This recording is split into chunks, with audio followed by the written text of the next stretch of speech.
was really not even fighting back. It was just fluid body movements of dodging, almost like, wiggling around, kind of.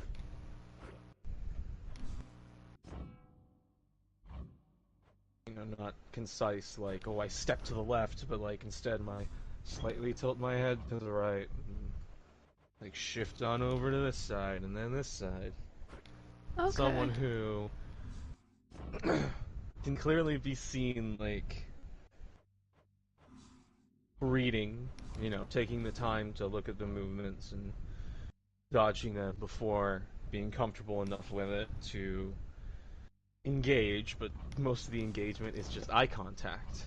And every avoidance of eye contact from his opponent is due to the fact that, I feel a little weird every time I look in that general direction towards his head. I feel queasy, feel, unsteady, that kind of thing, and then avoiding eye contact for long enough before getting full-blown 2 inches away eye-to-eye contact reveals that which he is host to. Looking into the eye is a fast flight forward through the stars into a section of space unknown where some being is looking back at you, trapped in a crystal, but clearly conscious, waiting.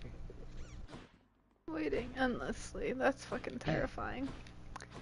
And it's So the insanity and the madness of the realization and the confusion and everything that happens so quickly in that one moment that causes them to collapse. And so everyone's left wondering what the fuck happened when the whole fight was just this guy dodging around and then getting close enough to just look him in the eyes. shit. Okay. So I am curious now that because you're talking about like teachers and all of this, like, is there any, with the exception obviously, because we know he's not quite on our side, he just likes to manipulate. Are there any eldritch gods that would actually take a more sympathetic stance towards humans, or none at all? Like, is there any if they basis did, for it one to wouldn't be a be. teacher at your school, or not? Not even in the slightest possibility ever. There's only one I can think of, but the only time he ever helps humans or mortals in general is out of spite. Is because he rivals Nerithlotep. Okay.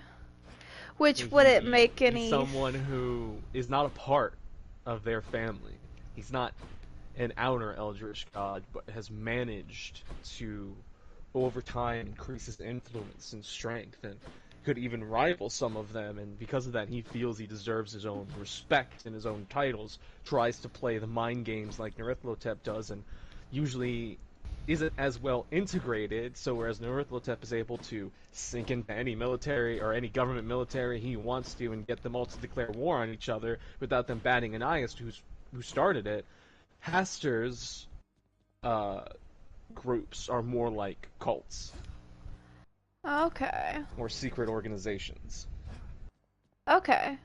So, and then honestly, like, with what I already know of your original idea, that wouldn't really work because the main character is supposed to be connected to, at the very least, loosely, Nyarlathotep. I said that wrong, but you know what I mean. So, like, that wouldn't quite work out, because, like, why would he The be a teacher at the school that he's attending? well, the idea of Nerithlotep's imprisonment is that he is, one of his infamous titles as being a god of many faces. Mm-hmm.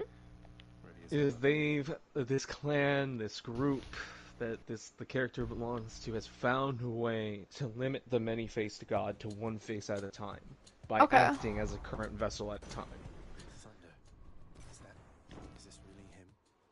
Okay. Okay. So In the name of hate. all of it has to be though that what allows the entrapment to work is that Nerithlotep is forced to watch each and every one of these lives play out without being able to directly interfere. That's his punishment. But any form of lost consciousness or closing one's eyes when they're too tired or exhausted, allows him a form of control. One of the only ways he can directly influence, and therefore these people have learned to, each vessel has to learn to keep their eyes open. They're no longer allowed to sleep. And luckily, it's made possible by the new energy running through them, but, yeah, like, you don't get to enjoy so many things anymore. Being a vessel is more of a burden than anything. Well, that does make sense in a fucked up kind of a way. Like, I can't imagine being a vessel is any shape of the imagination fucking easy. You literally have an eldritch entity existing within you, even if it's not at their full power. That is a absolute metric fuck ton to deal with, and the normal human anatomy isn't really equipped to deal with that much raw existence, if you will. It's just too much. Because they're so much more than we are, both physically and metaphysically, you know? Like, so it makes perfect sense that, like, if you were a vessel, it would be a burden, or, like, there is something that would be, not the same, or more troublesome, tiresome, whatever the fuck you want to call it. 'Cause, like, there has to be, logically, some sort of strain on the body if you are housing an entity like that within you. Well, there's a form of elitism that is practiced and granted, even though it isn't wanted, in the terms of, you know, as more is learned about the specific person, a lot of things are revealed, aka one of the first incidents, he had accidentally closed his eyes. And also, another incident that shows the reason for taking more of the time to dodge around and not really fight back for a bit is because he is, if you're talking in like exact physical relation, this person is not Larithotep, but they act as the crystal they're entrapped in. Any Yeah. damage they sustain could harm the crystal. They're the conduit, as you will, or you could even view them as almost like a burial urn. Like, his essence exists within them. And there's a lot of panic that goes into, like, when we're talking someone who is avidly against failure and hates failure at every turn and condemns themselves for failure, it's almost like that, but there's obviously more responsibility behind it. AKA, if they get hit really hard and they wince, you know, they're not allowing their eyes to... If it's that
Okay. it's a material that exists between planes. It doesn't have a solid, gaseous, or liquid state. It's kind of all of them at once. Okay. And is very flexible. It could change its state at any moment. The way that it's described between people that have encountered it are like people would come across ancient cities, and from a distance they could see what looked like stone structures, but the closer they got to it, it's like these things were moving or alive, but they weren't at the same time. Okay. Like, they were innate but organic. Okay. And so Elderweave is just... It's one of the things that allows Narithotep to fluidly do whatever he wants to do throughout human society. He could create anything at his fingertips. He could create a phone, a gun, instigate, or create false documentation, whatever he wants. Elderweave is just a substance by which anything can be made. Oh, okay. But this is a very basic control over Elderweave, so just limited to what would appear more to be like a dark, gooey-looking substance that sometimes can maintain its shape. We're talking almost like Terminator levels, that motherfucker that's made of metal. Almost like that, but with goo. Oh, cute. It's like ectoplasm. And almost like that kid, Hoki, from the animation I showed you where he fought Jin. Like, one moment, his arm's just there, and then I want it to be more of a tribal look, because this is like an ancient clan that learned to suppress the Eldritch God somehow. Mm-hmm. And the tattoos are basically are the storage for the amount of Elderweave that can be used, because the tattoos will begin to leak their ink, which is Elderweave. Okay. And so it would be like tattoo dripping down the arm, and then that liquid would begin to form around the arm into like a lance-like spiral weapon, Which is really cool. So, okay, that actually kind of, so it's kind of like how a blood mage would use their own blood as a weapon. Yeah. Okay, I get that. But the ink of their tattoos. Okay. What is the gold and the pomegranates used for? So all of the tattoos that he would need to use, kind of a thing, are already inked. Did they just appear, or did he actually have to go through sitting down and having them inked in? Had to have them inked in. That's how they apply the seals to the new host. Okay, so what seals Narithotep in? So he was chosen to be a vessel. Yeah. He wasn't like it didn't just appear on him as he grew up or was born or whatever. Okay, I get it. One must always be selected, which is why it ends up being a burden. Like because if you're chosen, that means no sleep, no closing your eyes ever again. All of these horrific visions and things popping through your head, because you're not capable of sleep anymore. You can't even have nightmares. So you're having constant, vivid hallucinations of horrible things, constantly hearing whispers of an ancient mad god in your head. Okay. And are you nominated? Do you have a choice? Do you have to volunteer? Or do you have no choice? I want it to be more of a almost prophetic, almost like a prophecy, but more of what is regarded like a star choosing. Okay, because so it is like the base of the cosmos. Okay, so somebody gets a sign that this person has been chosen to be the next vessel. Yeah, like the stars above shine. Their particular clan or whatever encampment are special, mainly in the way of whenever someone is chosen, and they don't do it until a certain age, but you can know you're chosen as you're born, because when that particular baby is born, the one that is chosen to be next, the stars glow brighter.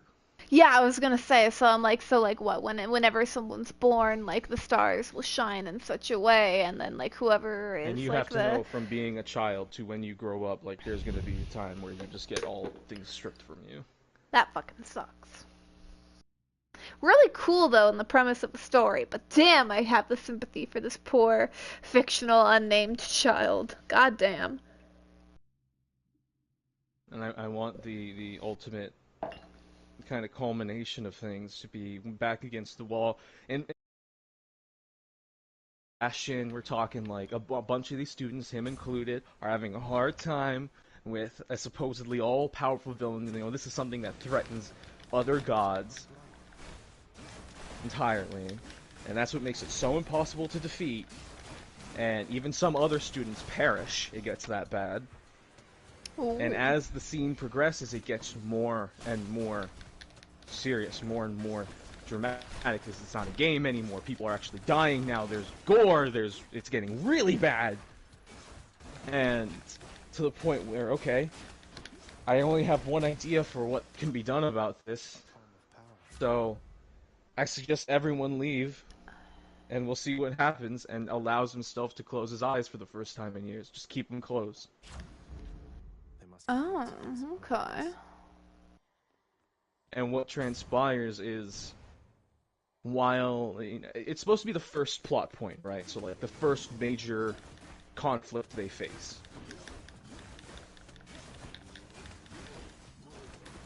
So this would all be like, Perhaps for last time. let's say there will be one major plot point every 5 chapters. Okay. So this would be the first one, chapter 5, everything has been leading up to this big bad god eater of a motherfucker. What happens and how quickly and easily that piece of shit is snuffed out because this boy decided to close his eyes, condemned him. Okay. In the way of, like, now the school doesn't want to take him back. Now there's a talk of, like, maybe we should do something about this. In here. All because Okay. he did the right thing in helping, but in doing so revealed just how dangerous whatever is inside him could be. Okay. Kind of like a Mitsuki situation, where Mitsuki didn't get discovered. He left before anyone could realize how powerful he was as a stage mode because, That's the didn't want snake anyone boy, to- right? yeah, he didn't want anyone to hate him. Okay. So, honestly, like, when you envision this story in your head, do you envision it as like a written novel or like a comic? Like, what do you see? A show? I see videos. Videos? Okay. And I want it to be the kind of show that really plays on the, oh, look how nice and divine everything looks, because this is a show about the gods, and then have that first plot point finally kick off the whole, didn't realize the show could get this dark and gory, huh? Your wisdom People back. being ripped in half, eaten. They got me. That's metal. Patch up. Got to keep going. Eaten.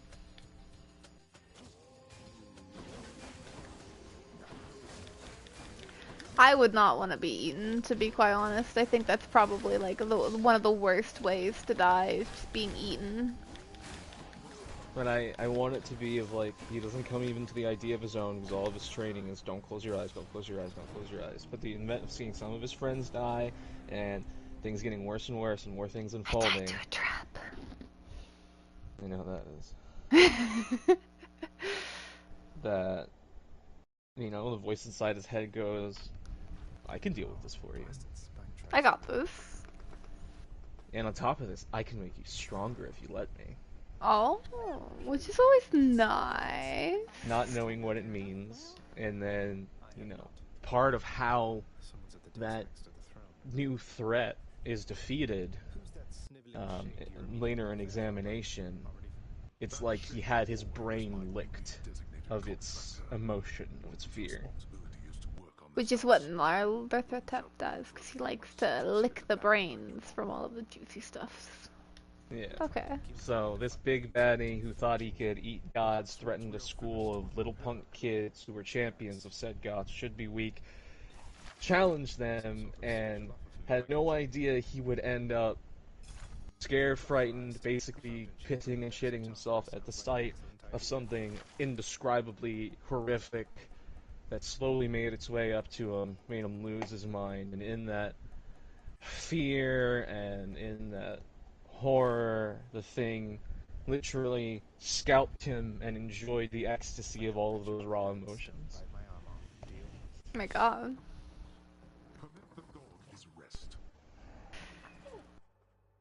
Elder Tor is, without a doubt, like, probably probably some of the freakiest, the most disturbing shit you'll see. I'm telling you, I know Eldritch Horror is scary because nothing fucking scares me anymore. Between Amber and I watching so many horror movies, but with Eldritch stories, I could sit here. It doesn't matter. And this is how you know it's good. Is that it doesn't matter if it's day or night. I could sit here and watch an Eldritch short film or read an Eldritch story, and still immediately feel creeped out in my own room. Like, like what the fuck? Oh shit. It's so good. It's just the perfect fear. He came up with the perfect fear. The fear of the unknown. It's So, the like- best fear. It could be anything. Because you don't know what it is. Which is fair. Cause like, yeah, like you're right. Like that is what makes it so scary is the unknown, the fear. Like you just don't fucking know. It's the unknown and the fact that even when you do, even when it's eventually revealed, there's not a damn thing you can do about it. It's going to happen, whether you want it to or not. And it could be some of the worst fucking things ever.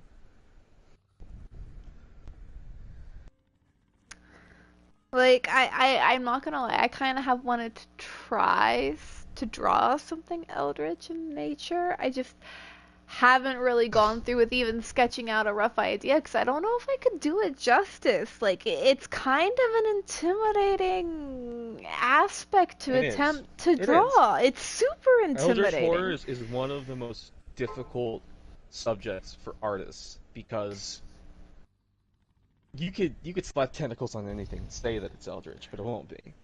It's just Well, the and fact that's that the thing, it, like it the needs to communicate a.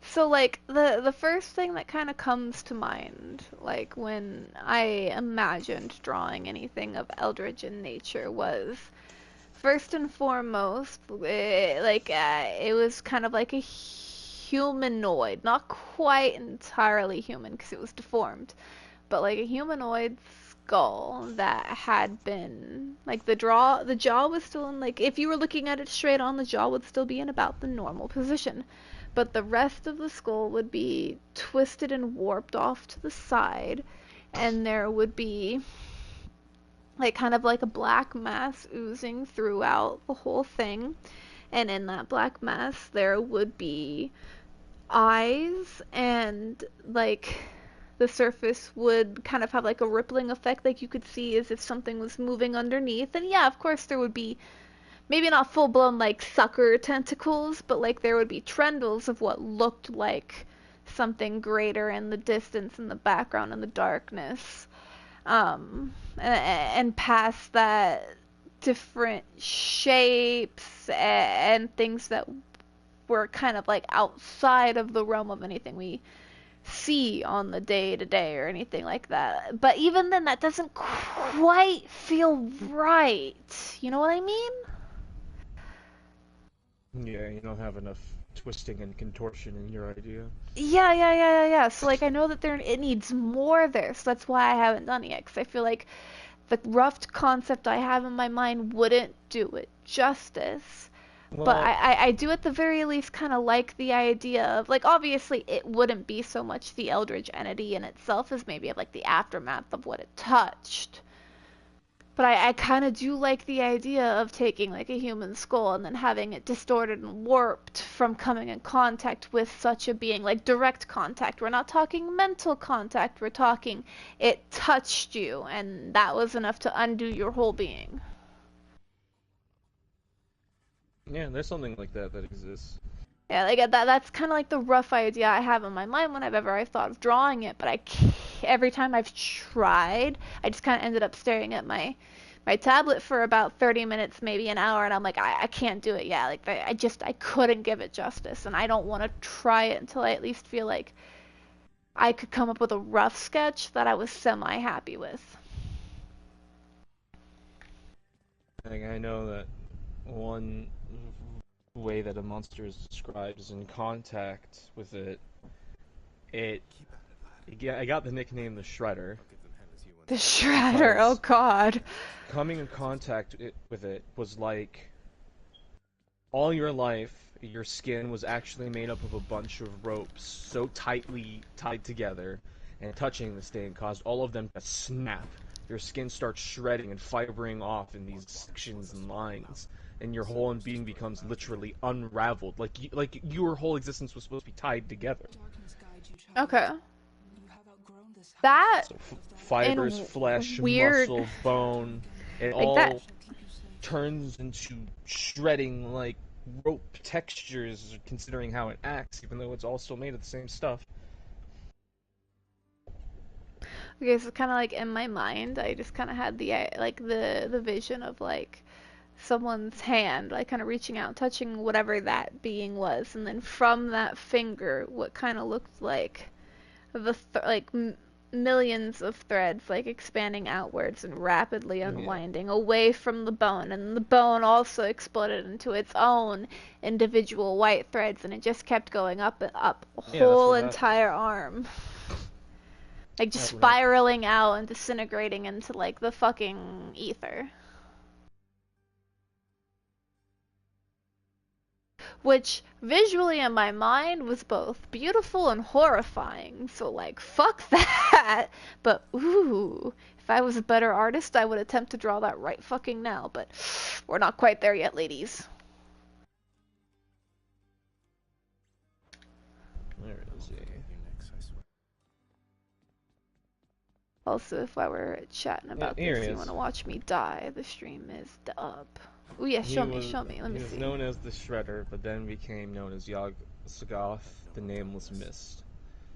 Because coming in contact with it normally, which it appeared to be a giant mass of wriggling, writhing things, would do that to you. But what was worse is it could do the same thing by becoming a mist and sweeping through a city, and anyone in that mist, the same thing would happen to them.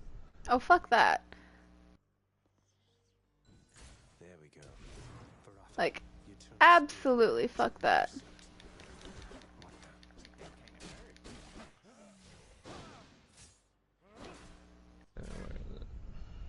Oh, who are you? Oh, hi, Skelly. I don't remember having you on payroll, mate. Oh, I'm not about to wrap my...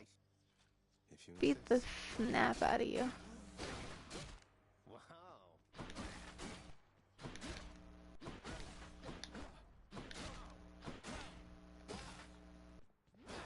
Didn't hurt.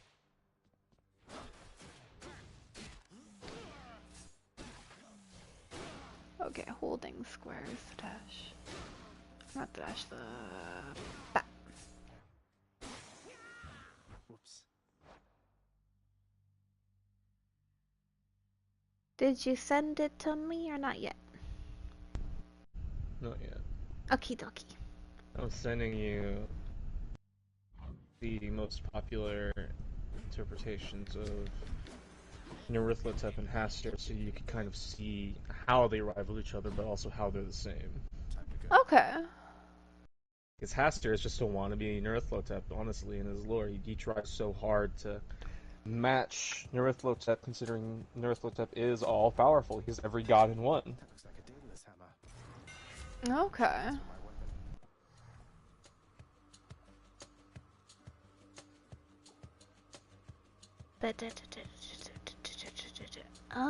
I feel like your dash strike hits 3 times, but your dash has negative 20. Okay. Daedalus, wherever you may be right now, thank you.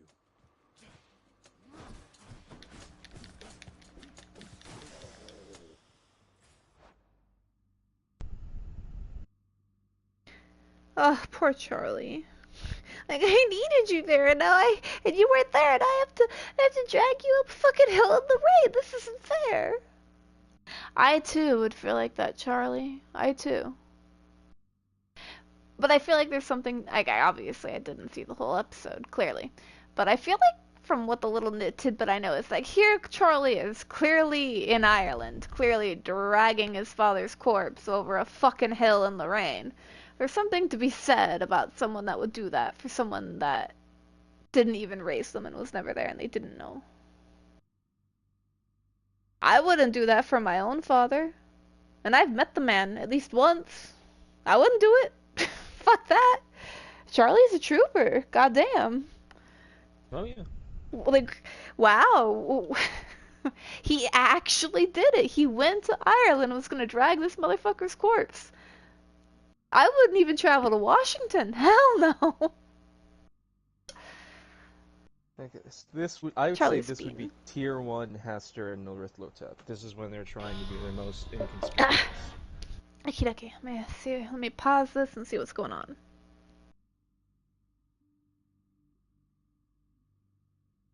Okay, so trying to be inconspicuous, maybe lose the tentacles. The cloak's a good touch, though. If it wasn't for the tentacles, you'd pass for a human. And so their titles in this era, because they existed both at the same So, time. which one's When which? Norithlotet was known as the Black Pharaoh, So he's the and one on the Hastur was bottom. known as the Yellow King. Okay, so yeah, he's the one on the top. Really? Yellow King? He doesn't look very kingly. No, Say that. Narlithrotep looks like a whole ass fucking king. Now, Also, I'd say these are their like. because I just remembered. Have you seen, I believe the artist's name is Merryweather? Have you Sounds very familiar. have you seen their Eldritch gods? I don't think so. Okay, so yeah, so they actually recently started, when I say recently, maybe the last 4 months, 5 months, they started a kind of an eldritch horror webtoon, because they're the ones that, like do like the Google Chrome and all of that other shit. Yeah. But they started one that has to do with the eldritch gods, and oh god, what was their rendition of Northotep? I wanted to show you. So, okay, I want to see info. I want to see Merryweather. Specifically, I want to see Merryweather's, not Meme Girls Everywhere, Nowhere, Clinic of Horrors, no, no, no, no, Crawling Dreams, no. Aha, Lovecraft Girls, here we go. Show me the bitch. Because Narithotep was actually one of the first characters they introduced. Hotzer. That's the one you're talking about right now, right? Mm-hmm. Okay. They actually have... Oh, God. I don't... Shit, I can't... Screenshot, I can? Oh, wow. Because it's not protected because it's not...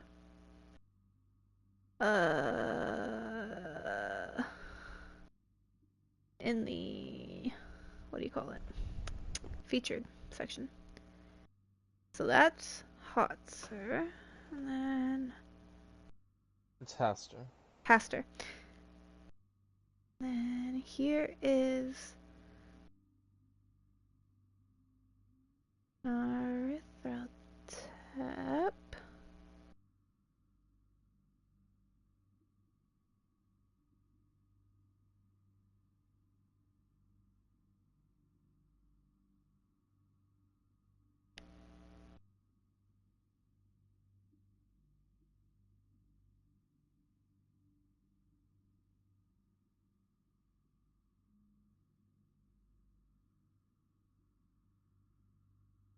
Okay.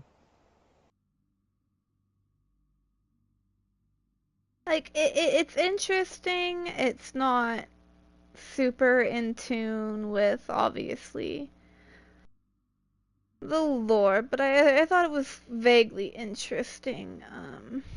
Cthulhu is still a giant monster, but also small bean. In a fucked up way. But anyways, you were telling me about how Haster... Ooh, those are nice. Bottom picture is Narlithrotep guiding someone, perhaps? I'd say those are two images, tier 2, more so in the midst of the transformation. Okay. Nrithotep is bigger than Hastur, but there's something to be said about why people call Hastur a king when they see his true form. And why is it that they call him a king when they see his true form? Is it because of all the tentacles? The bottom picture. Oh. That's him? Mm-hmm. That's what Oh. Hastur actually looks like. He looks like a god, not a king. God damn. And the top one is Nrithotep or also Hastur? Yes, Nrithotep, his actual form, but he's a lot bigger than Hastur. Hastur can exist on a planet, Nrithotep would be stepping on it. Oh, really? But Hastur's form looks so much more. There's no way to say this without sounding bad, but extravagant and elegant than Nrithotep's. Well, let's just say this, right? So, like, you've seen a bunch of different. I'm sure you've seen a couple of different cosmic pictures that show the different clouds and stuff within the cosmos. Nebulas.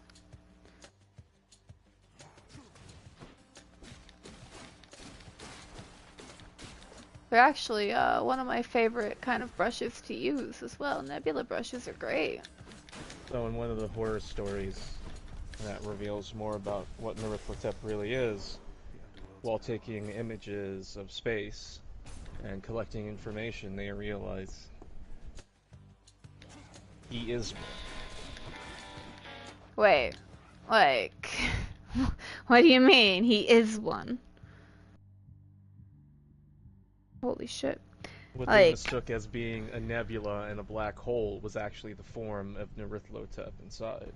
so he just hangs out somewhere in space and then projects part of his maybe essence is the right word here into our world just to fuck about and have fun. Yeah, he's the idea of astral projecting is what he created. So, okay, so like, no matter what, even if he has a full-blown, like, vessel or a physical embodiment here, his actual full self is millions of miles away in the depths of space. Yeah, and that's what we show through the visualization of the fight, when one of the things that drives her mad is seeing through this kid's eyes the deep, dark recesses of uncharted, uncivilized space leading to a nebula in which a dark, horrifying figure resides in a crystal as its eyes open and it recognizes you as if it could see you all those light years away. It knows of you, and now it's aware of you. No, thank you. Like, I'm just gonna have to say, fuck that. That's a big no from me, mate.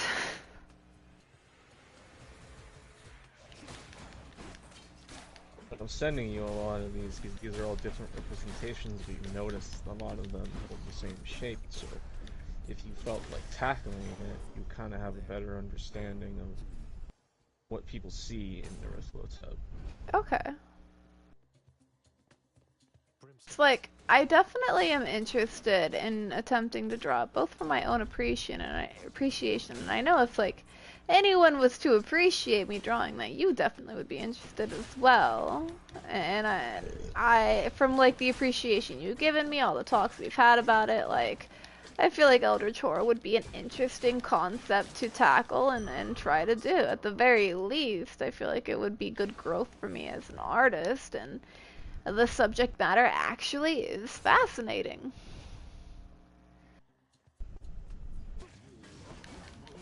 And this is the picture of all of the different forms Nrithotep has taken throughout the books. Well, at least Lovecraft specific books. Everything else past this point is just a fan.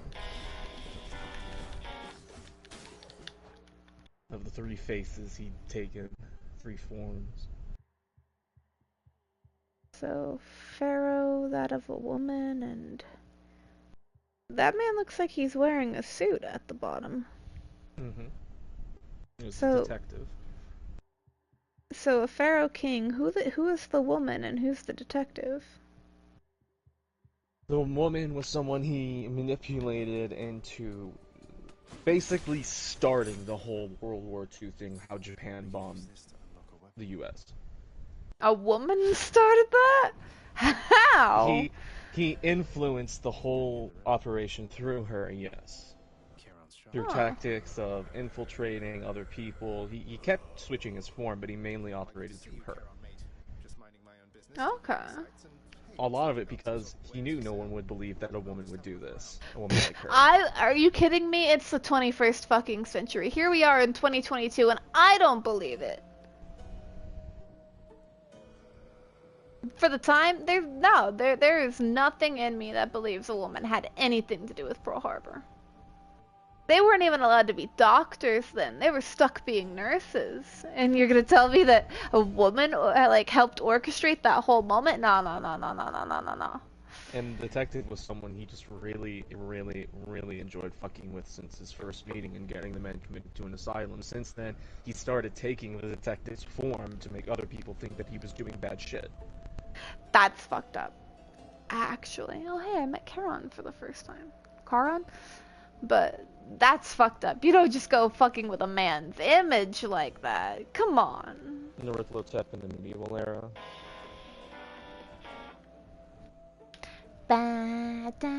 Pause. Richard. Ooh. See, that's cool. My only thing is like, I imagine Nyarlathotep's form being a bit more than just the single head-like tentacle. Well, people have two different. You just went full robot. People have two different what? Rod as kind of a slit with a single eye in it, or more of the cosmos inside of it, or hidden stars. So there are some options, but that's his form. That's Nyarlathotep. It's kind of has a hood-like tentacle head. Yeah, and that's not the part that gets me. I feel like there'd be more to his overall form, like maybe not more limbs per se, but you know, he strikes me as the kind that would have like a mask coming out the back of him. Not maybe not quite wings, but something similar.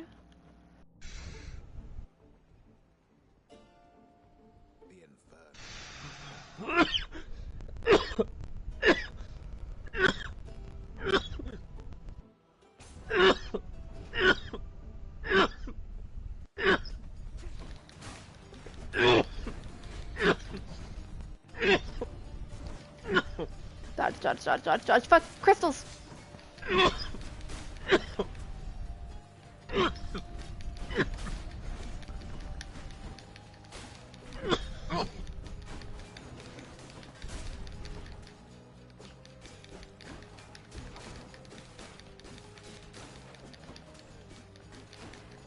Who's got my fucking crystal? Okay, you do. Yeah, yeah, yeah. A key to a weapon. And the cool thing about Eldritch Horror is that, like, the applications in the realm of quote-unquote possibility, 'cause, like, I mean, you're really dealing with impossibility at that point, are absolutely boundless and endless.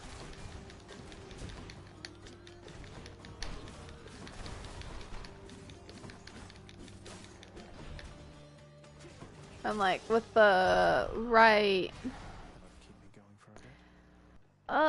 what's the word I'm looking for? I wouldn't say mentality, but... Never been this far.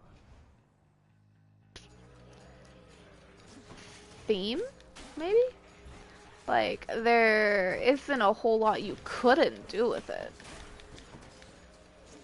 It's like, when you look at it, they deal with every aspect of the human nature, from madness to paranoia to love, hate, jealousy, all that kind of thing. Like, there's almost an Eldritch God for practically anything we could think of.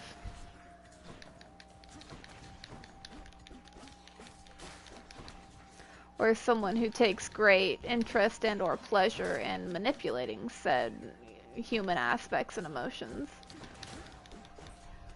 Well, that's why I like the girl named Cat of Tindaros. I like her drawing of Nyarlathotep because it's cartoony, but I think it perfectly identifies with who he is. That's fair. Show it to me. Yeah. Pause. Down to 32 HP. This run isn't gonna last much longer. I see what you mean by cartoony. But, I mean, even if it's cartoony, I do feel like that kind of captures his essence to a degree, because I feel like he is an Eldritch god that would be equally comfortable in his own skin and whatever quote-unquote human, like, is it monkier that I'm looking for, the word? Or, alias persona, whatever the fuck that he had created him for himself, and I 100% believe that it would be a man that looked more quote-unquote darker, mysterious, probably not super muscular or burly, but more of like average or slim build, who wore nice suits and kept himself very polished and had like this almost dripping like charm, suave personality about him. So like yeah, like that cartoony picture, like it really does encompass what I imagine his humanoid persona to be like. And then these are the DC and Marvel renditions of him. No, it is exists in just the both. beginning. I like the Egyptian aspect there.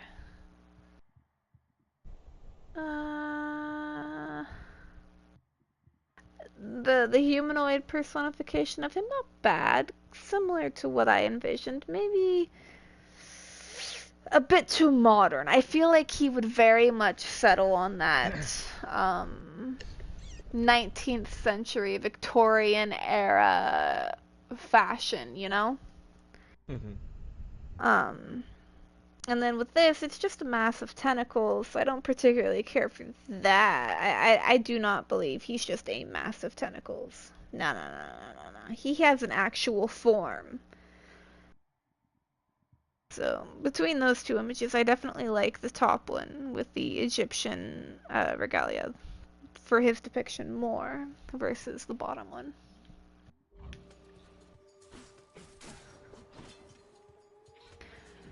Cause like, I know he's tightly closely tied. I was trying to mix closely and tied together and came up with tightly. That's what having shots with your mother revealed to you. But I do kind of believe that one of the reasons why he was drawn to Egyptian mythology was the looking for the right word. Ceremony, not quite. Lavish, not quite. But you know, there was a certain aesthetic. Yeah, there was a certain aesthetic that with the pharaohs and stuff that clearly dictated their role and hierarchy. You know, they looked refined, but they also looked powerful, that kind of thing. And it makes sense to me that he'd be drawn to that because it was very unique. There hasn't, even past their era, there hasn't been quite another culture that accessorized the way they did. You know? So it makes sense to me that he would have been drawn to that one culture because you could argue that Egyptian culture and fashion is very far removed from the other influences of the world. Like if you look at a lot of Asian fashion cultures and stuff, even if they were different, Japanese, Chinese, Korean, whatever the fuck, they still shared same core base roots. But there's not really another civilization that we've studied that really shared those aspects with ancient Egypt other than Egypt themselves.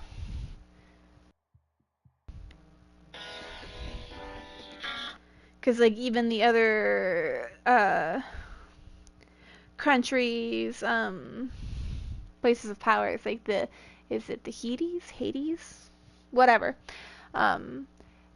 stuff like that. When they were battling throughout the Bronze Age and stuff, like they had their own things, and the only thing they really kind of kept that were similar were like the tradition of cloth robes, but that's because that's really all we had to work with as far as clothes went. But the accessories and overall Well, fashion that's were why I just want very, this very, very, Forest very clan different. to have an Egyptian, aesthetic work to it. Not entirely, not completely, Ooh, but I like that picture. well, that's Azazoth. I like that picture. He's the world eater, right? AKA the Demon Sultan or Blind Idiot God. The one that just takes a bite out of the planet. Mm-hmm. Cool picture. Still kind of agree with you, like, he took a bite out of the planet and that was the end. Eh? Like, don't get me wrong, that's horrible, awful, terrifying. No matter what, it would suck. But I feel like, ultimately, in terms of overall catastrophe and horror, that's a much quicker, merciful end versus the entire world going to shit because someone pulling the strings. It depends on how you see it written.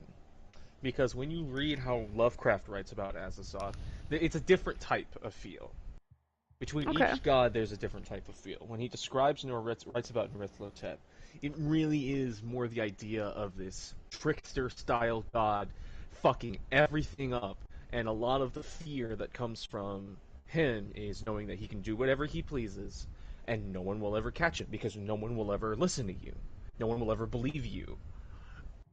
And it creates this mental back-against-the-wall situation for the reader, and the more that you learn and the more that you see the futility of it, that futility maintains its theme throughout a lot of the different gods. But when he describes Azazoth, it's more about how little we are, how insignificant we are.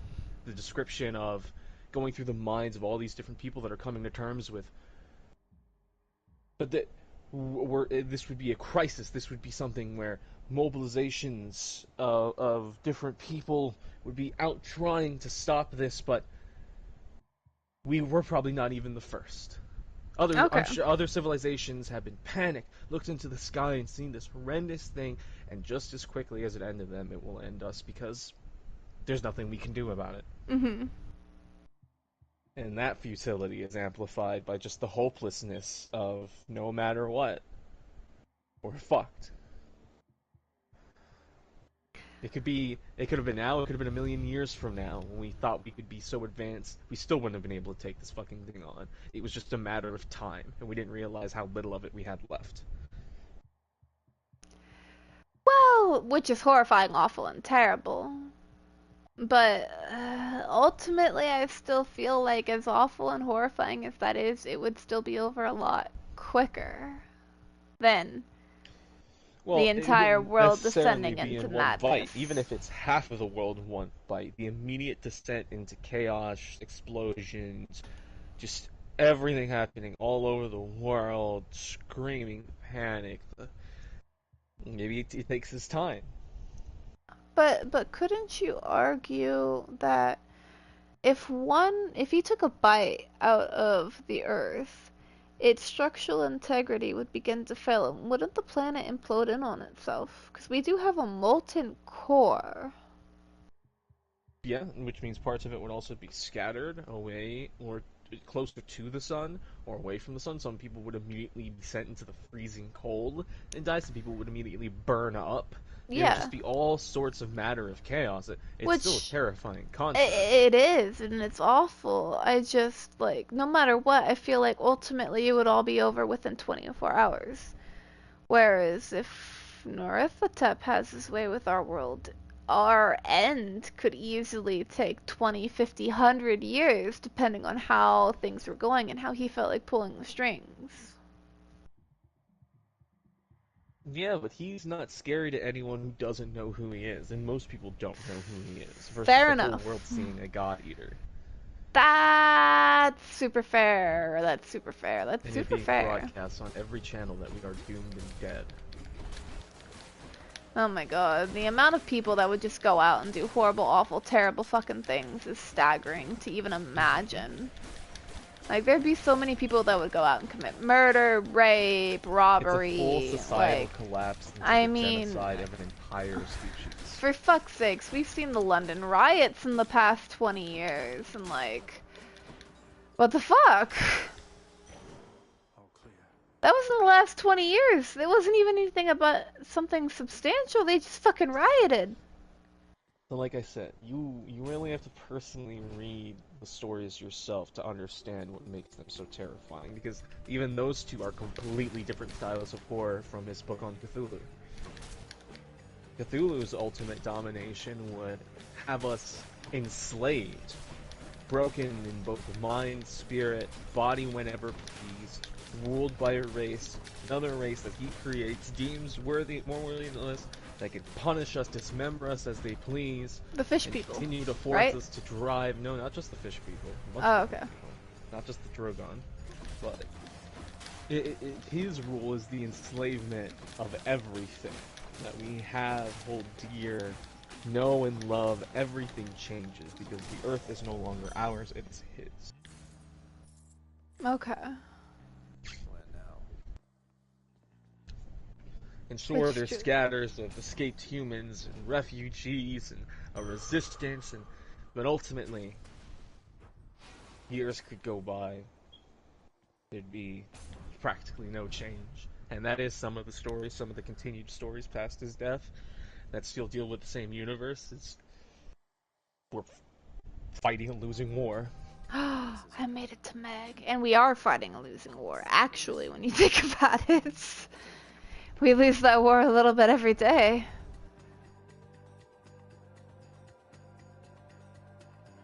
And like, it's scary because like one of the base concepts of that continued line of stories is people can only take 15 to 20 minute like naps. No one can sleep anymore because part of Cthulhu's They haven't influence met you. part You of can Cthulhu's sleep influence forever. as the god of mind and spirit and insanity, as the priest of insanity, basically. Mm-hmm. He gets a lot of people in their sleep.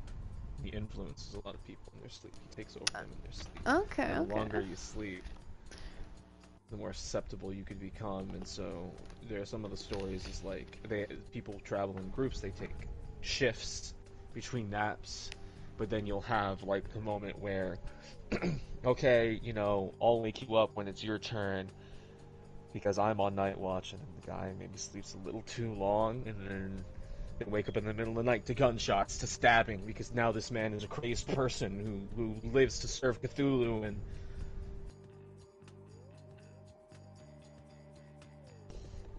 And shenanigans ensue.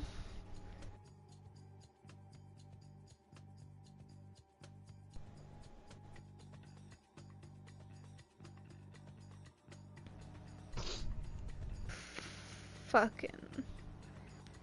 they're just good stories. They really are, and I really like this last art piece that you sent me. But I gotta say, stories aren't easy to read for everyone. No, definitely not. Between his incredibly colorful vocabulary and You can be Just- honest. You could say his eloquent and intelligent vocabulary. I'm gonna stick with colorful because a lot of it is still blatantly racist. Well, there's always that too. And that's the thing, like listening to the quotes you were reading me from like experts of his time in New York. He was incredibly intelligent and fluidly eloquent. Holy shit, he was a racist. My god, but the man could talk, and I'll give him that. He was xenophobic. He was xenophobic to a fault, but he had a way with words. Cause like just listening to you quote him, I'm like, wow, you do not hear people talk that intelligently ever anymore. No. Not ever. No one speaks that coherently, let alone that intelligently. We're all fucking idiots now when you think about it. But yeah, racist as shit, but At least he could speak, I suppose. I'll have to go with the painful way. But him being so eloquent and having such a way with words, yeah, would make him really hard for the general population to read. Especially considering in the last, I'd say, 30, 50 years, there's been a marketed decrease in the desire to even read from students and even adults. Well, it's like, so, you know, I'm gonna read another one of his quotes to you. Because I've read part of it. But the full quote is in response to what, in accordance to his writing. It was basically like, how would you describe your writing? And the way that you write, in which us as humans are always conquered and defeated, even at times by ourselves. What is the most merciful way, or merciful thing to you that a human can experience? Okay. And his quote is, "The most merciful thing in the world, I think, is the inability of the human mind to correlate all of its contents. We live on a placid island of ignorance in the midst of a black sea of infinity, and it was not meant that we should voyage far. The sciences, each straining in its own direction, have hitherto harmed us little, but some day the piecing together of disassociated knowledge will open up such terrifying vistas of reality and of our frightful position therein, and we shall either go mad from the revelation or flee from the deadly light into the peace and safety of a new dark age." Jesus, alright, fair fucking enough. My So god. either we'll open up and enlighten ourselves too much to the point where we lose our fucking minds, or we'll blow ourselves up to Kingdom Come to prevent that happening and start a new age of man. Tough luck. Those are our two eventualities as humankind. Into the lounge. I feel like the latter is more likely than the former. But he was aware of this. He was aware of this back when he was alive, and that was before nuclear war was an active threat. And that's the way that he described his writing, because that was the idea of, like, so that's why I write like this, because that's how I think about this. Mm-hmm. Was out, and while you all were here. I lay the blame entirely upon you, yes. Who else? It's fortunate that Fucking yikes. himself since then. Come to his senses, I should say. May you yet come to yours. Oh, Hades, you're a dick. Fuck off.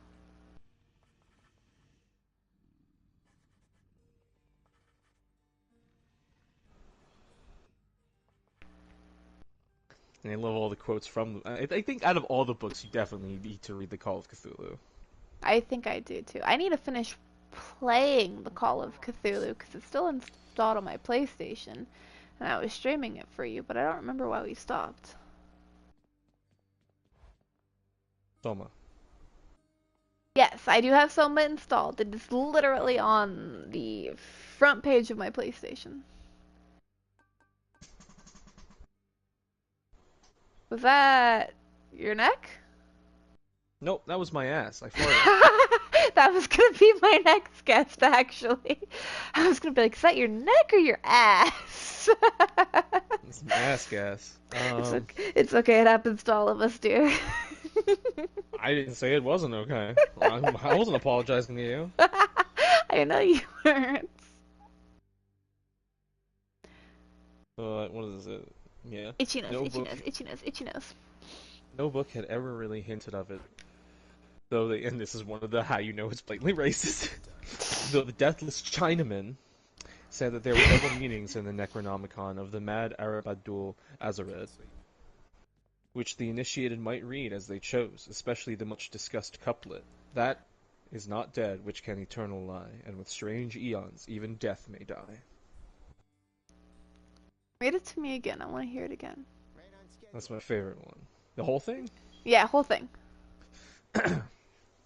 No book had ever really hinted of it, though the Deathless Chinaman said that there were double meanings in the Necronomicon of the mad Arab Abdul Azared, which the initiated might read as they chose, especially the much discussed couplet, That is not dead which can eternal lie, and with strange aeons even death may die. I like that last part.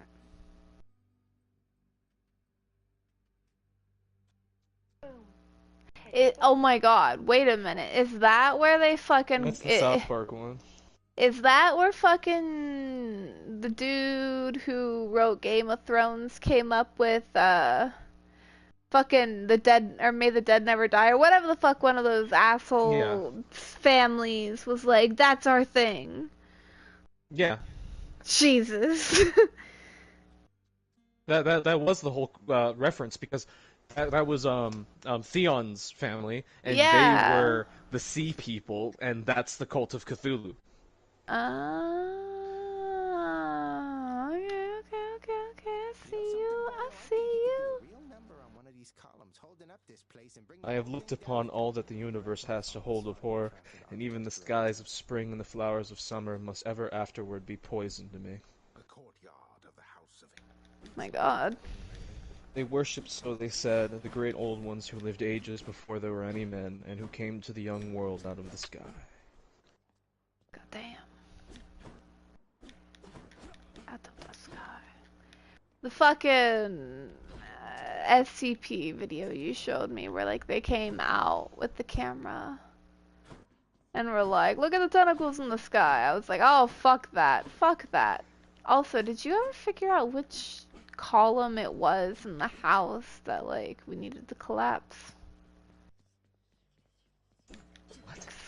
Skelly, I remember when you were playing Hades. Oh, you yeah, told no. me about a column, and Skelly just told me about said column, and I don't know what the fuck he's talking about either. Yeah, I don't know. I looked all over. God damn. Okay. It seemed to be a sort of monster, or symbol representing a monster, or a form which could only deceased fantasy could conceive. If I say that my somewhat extravagant imagination yielded simultaneous pictures of an octopus, a dragon, and a human creature, I shall not be unfaithful to the spirit of the thing. A pulpy, tentacled head surmounted by a grotesque and scaly body with rudimentary wings, but it was the general outline of the whole which made it the most shockingly frightful. Oh my. Nothing there, sorry.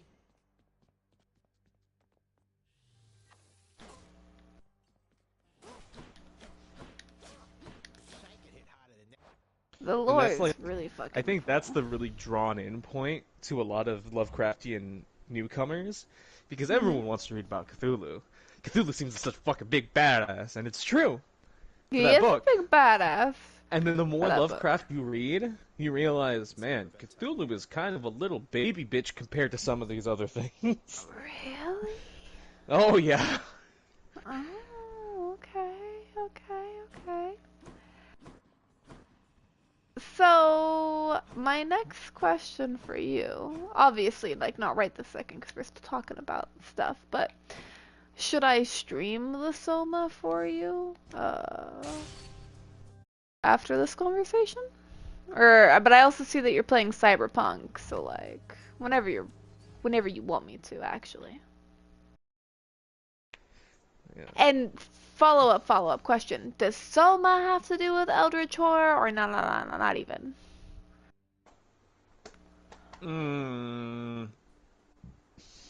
Kinda. Kinda. Okay.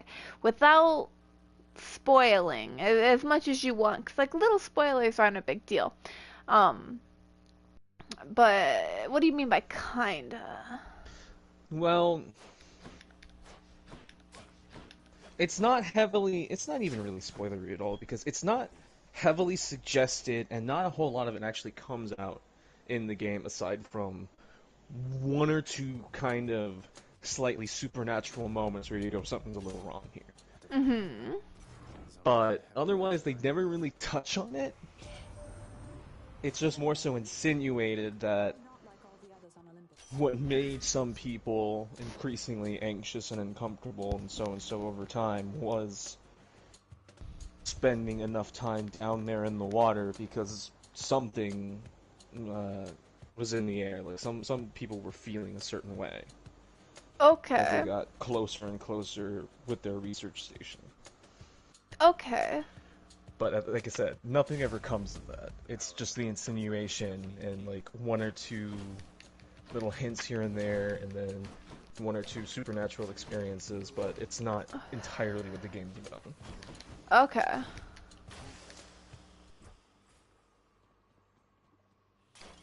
Interesting. So, I was gonna ask something else. What was it? Let me think. Let me get it back. It's more about what people will do when affected in that way. Okay. Oh, now I remember. And do you know anything about the game Prey? Yeah. Is that supposed to be Eldritch inspired? Because I actually own that, and I've owned it for years, but I haven't actually played it. It is, but again, it's a kind of similar concept where clearly something of a... Okay, it's like the shapeshifters or the mimics in that game Mm-hmm. are made of Elderweave. Okay. So I get it's, that. it's more like, instead of creatures, it's more like The research came in contact with Eldritch material and started trying to use it. Or Okay, so it wasn't abuse so it. much that we're dealing with the indirect creatures, entities, whatever. It's we found their byproduct and it started fucking about with it. Yes. Got it. Okay. Yeah, 'cause I know I've got God, how far did I get into Prey? Maybe 2 hours. Not very long. Long enough to kind of deal with some combat, not enough to remember actually what the fuck the point of the game was about. Yeah, because it's just more so to show Good thing I'm not dead. how that material works, because that's one of its qualities, is it's a material, an innate thing, but it can also act as an entity. It can attack. It can be aware. Okay. It can move. Because I know that was a point in one of the books, was someone got too close to one of the structures, and it immediately started latching to him and trying to pull him into it and dissolve him into it. Oh, fuck that. Oh my god, that is actually kind of terrible. I wouldn't want to be, like, drawn and dissolved by something. Oh my god, let me cry right now, please. And then past that, yeah, and they couldn't even help him. And it was a slow process. So like when they all tried to pull him out, and they couldn't get any foothold, and they couldn't risk it any further, and they knew that there's nothing they could do, they just had to walk away from him, and in the night hear him slowly screaming, Fuck that. as until it just became a garbled scream, and then it stopped. Lady Aphrodite. That's awful. And then one of the things that drove them mad was in the next morning, it's like the city wasn't where it was the last time they looked at it. It's like the whole thing moved. It's like, how does the whole city get up and move?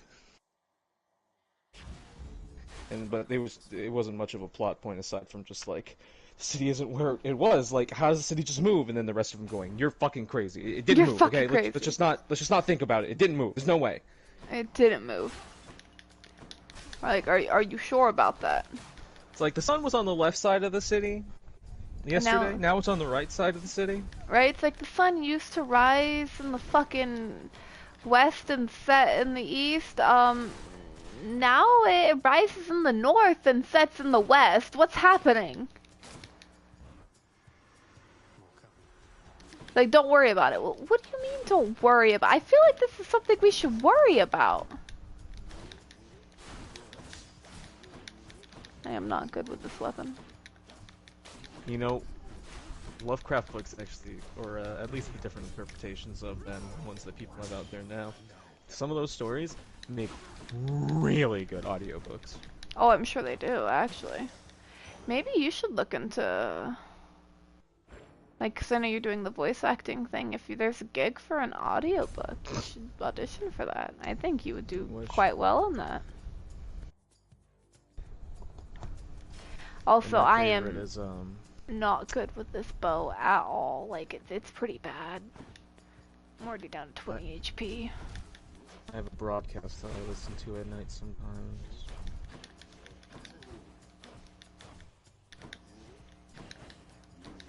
What's the broadcast about?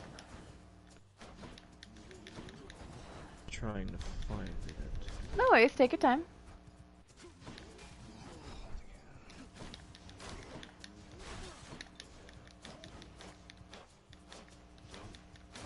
God, the range is awful. Why is the range so short? It's a goddamn bow, for fuck's sakes. Why do I have to practically be in their face to hit them with it?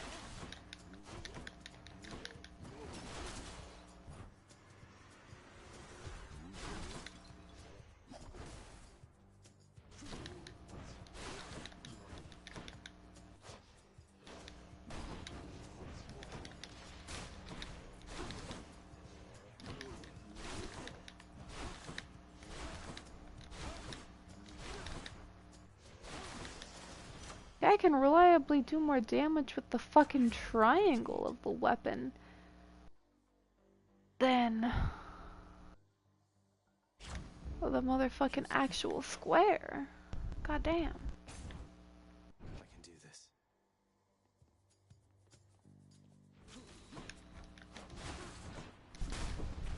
Yes. Huh? Do these make my ass look weird? Well, come here, because I can't see, because the light in my room is not exactly great for that. Do they make my ass look weird? Did you buy pleather pants? Yeah, so I was originally wearing a dress, and then Quentin was like, "Hey, my friends and I want to go bowling." I was like, "Well, I can't bowl in a dress because when I've been You down, can't pull in that no, either. because what happened was we didn't even end up fucking bowling. We drove to the bowling place, and then Andrew's like, change of plan, guys. We're going mini golfing at Sunsplash." I'm like, you're wasting my fucking gas. So we drove all the way out to Sunsplash. To Why didn't you just leave your car somewhere and ride with your boyfriend? Because Or Garrett- vice versa. because Garrett was riding with him. Garrett can fuck off. I don't like Garrett. Anyways. Well, no, because Andrew just got his license a month ago, so it was either Garrett ride with me, which I was like, No, that's fair. or Garrett ride with Quentin. And I don't know Andrew well enough to want to ride with Andrew, and he just got his license.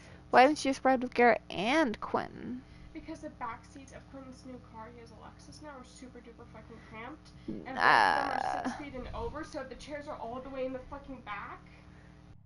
Aren't you the girlfriend though? Why wouldn't you get shotgun privileges? I don't fucking know.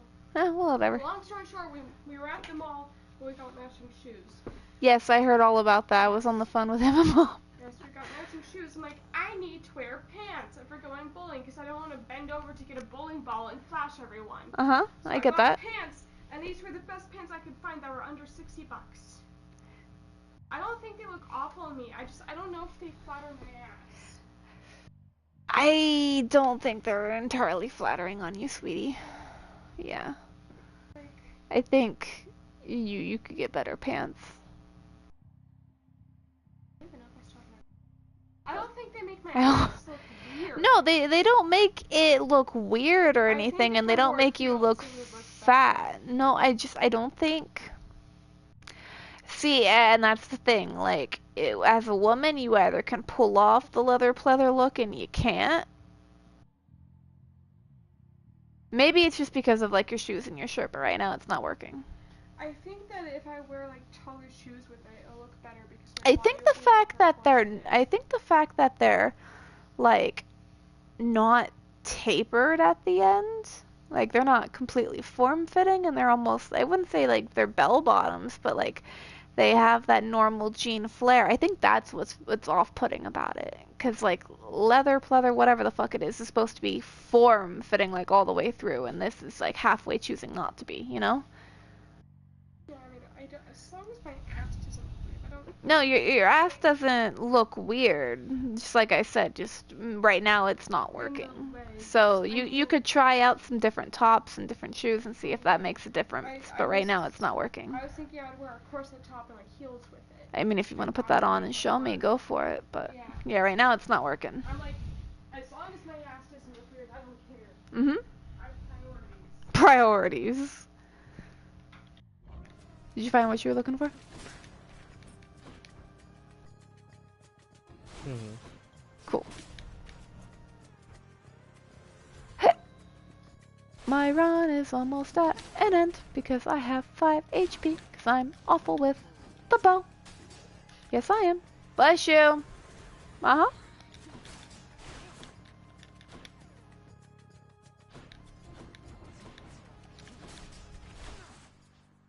Yeah, I like listening to Dark Adventure Radio Theater at night. Dark Adventure Radio. That sounds actually kind of cool. Dark Adventure Radio Theater. Theater. It's a group of people who run a channel dedicated to creating broadcast-like old-timey radio experience for dark horror stories and full with effects and everything. Okay. That sounds pretty cool. So like,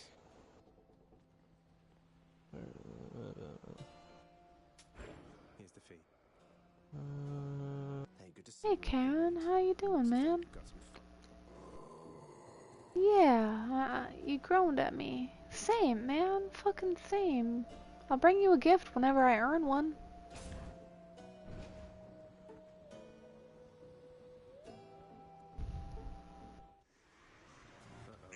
Adventure and the mysterious occult.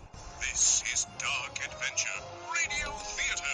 Today's episode. Why does it sound like the H.P. Venture Lovecraft's Brothers? The Call of Cthulhu.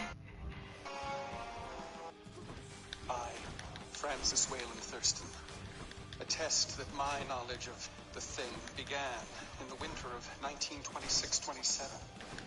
Tell me what ancient and forgotten tongue it is. Do you understand it? What does it mean? This piece you sculpted, This is what you saw in Eh, the dream. I died. It means something, doesn't it? I reckon you'd have to be a poet or a madman to really describe the noises we heard as we approached the red glare and muffled tom-toms. I didn't know a man could to howl, bray, and squeal like some kind of rabid beast. My God. No man has seen the great old ones. They are not flesh and blood. That is not dead which can eternal lie. And with strange eons, even death may die. Johansson, he was the sailor, the survivor from the Emma, then the Alert. He went there. He saw it. did he kill Thurston? No, of course not. Then let's get back on the case. This is the Yeah, it's read like a play. Like people have parts. Yeah. And Yeah, it's that's cool. great. I love listening to it. That's actually really nice. It's so good. And they don't just Super do good. Lovecraft stuff. They have a bunch of horror stories. They do some of the classics like Frankenstein, Dracula.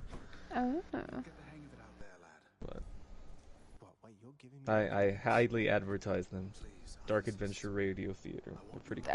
Are they on Spoofy? I Okay. don't know.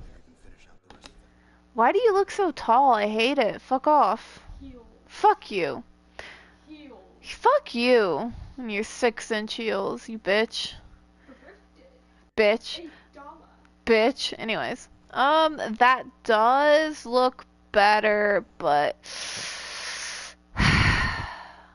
the corset's not right.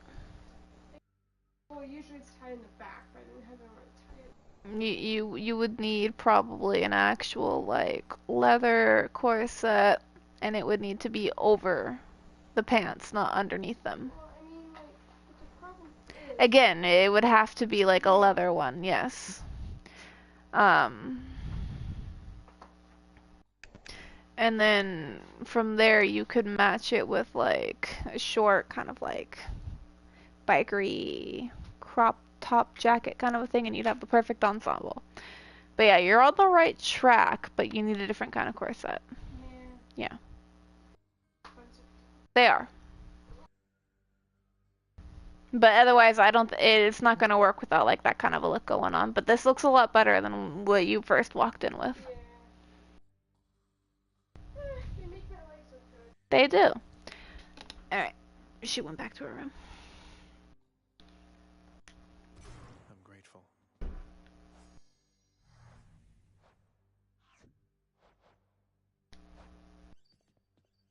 Da-da-da-da.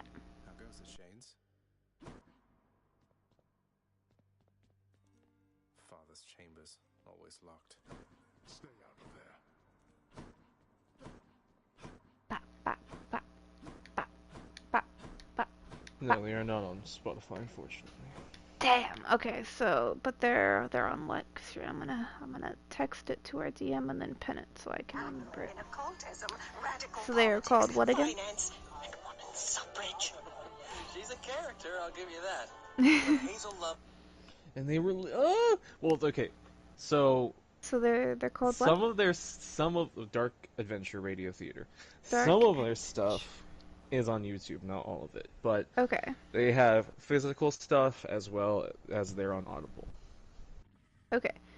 So Dark Adventure Radio Theater.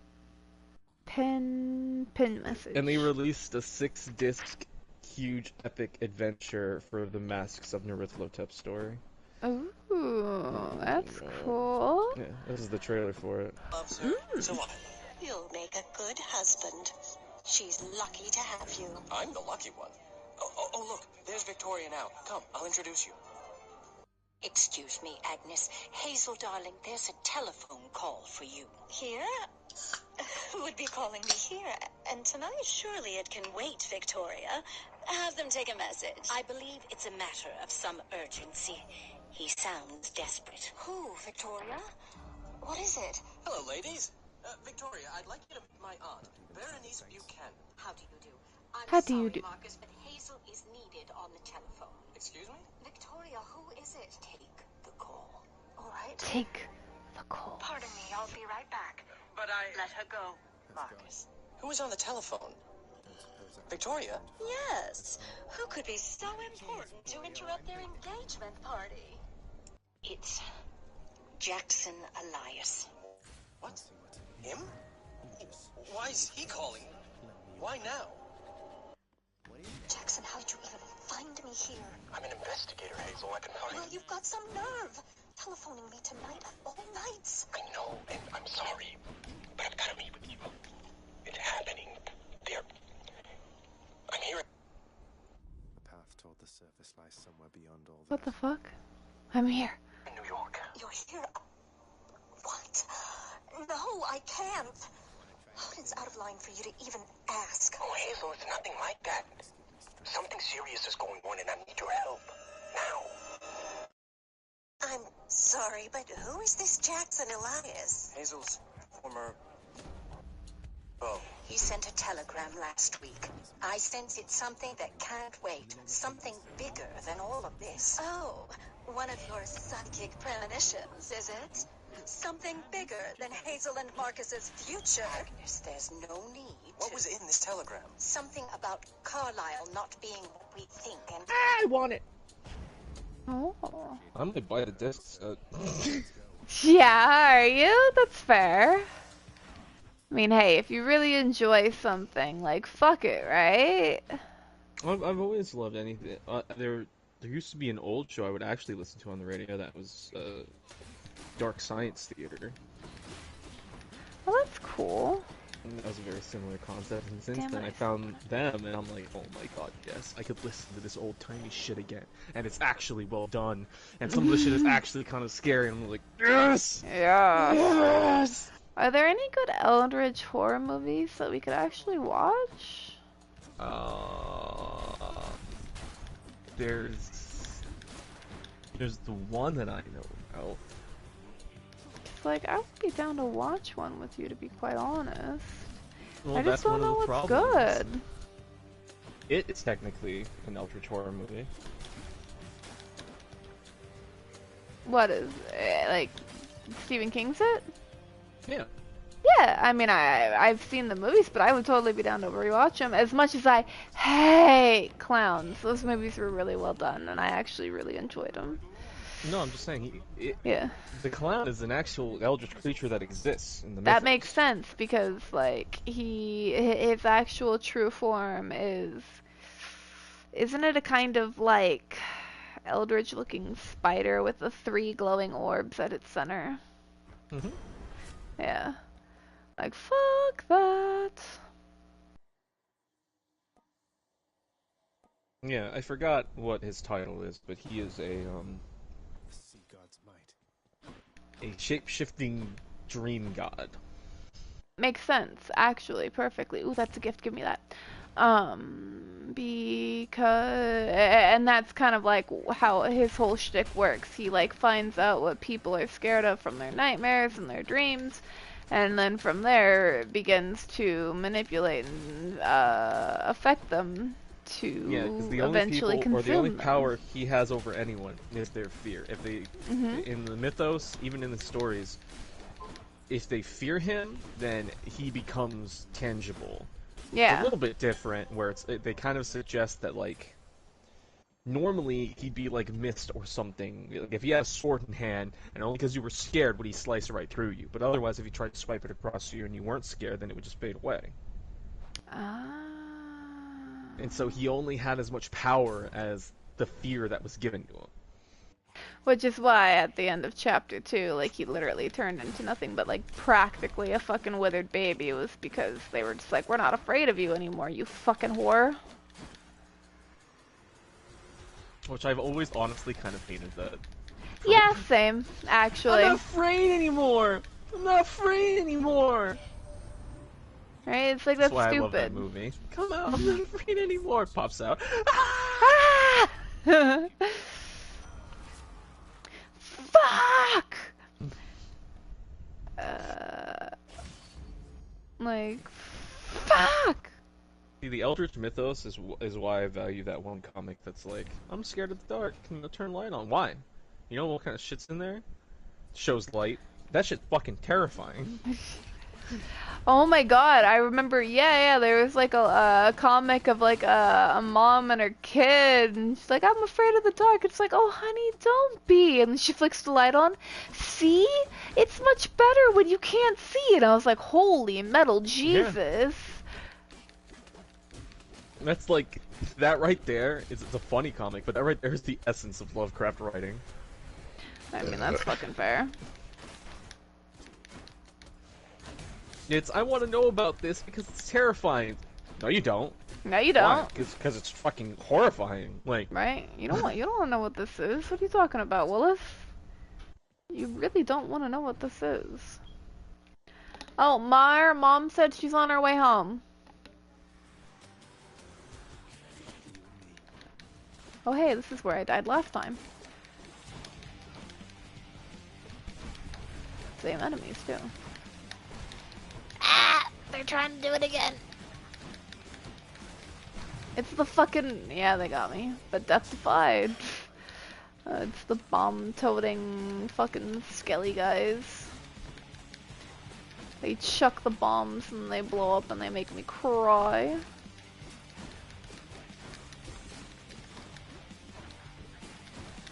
But I mean, like, see, as someone who's actually terrified of the fucking dark, I don't know. It's the fact that I can't see what's in the dark and the unknown that's what's get me. Even if like what's in the dark is ultimately my demise, I feel like I'd still rather see what it is and know what's coming than just be gone in the dark. I adopt the fucking Robin Hood, like, oh, I'm about to die. Let me put a blindfold on because I don't want to see it coming. Pull out my cigarette. Just let it happen. Just let it happen. I don't want to see it. I don't want to see it. I don't want to see it. I mean, that is... He's pulling his cock out. He's pulling his cock out!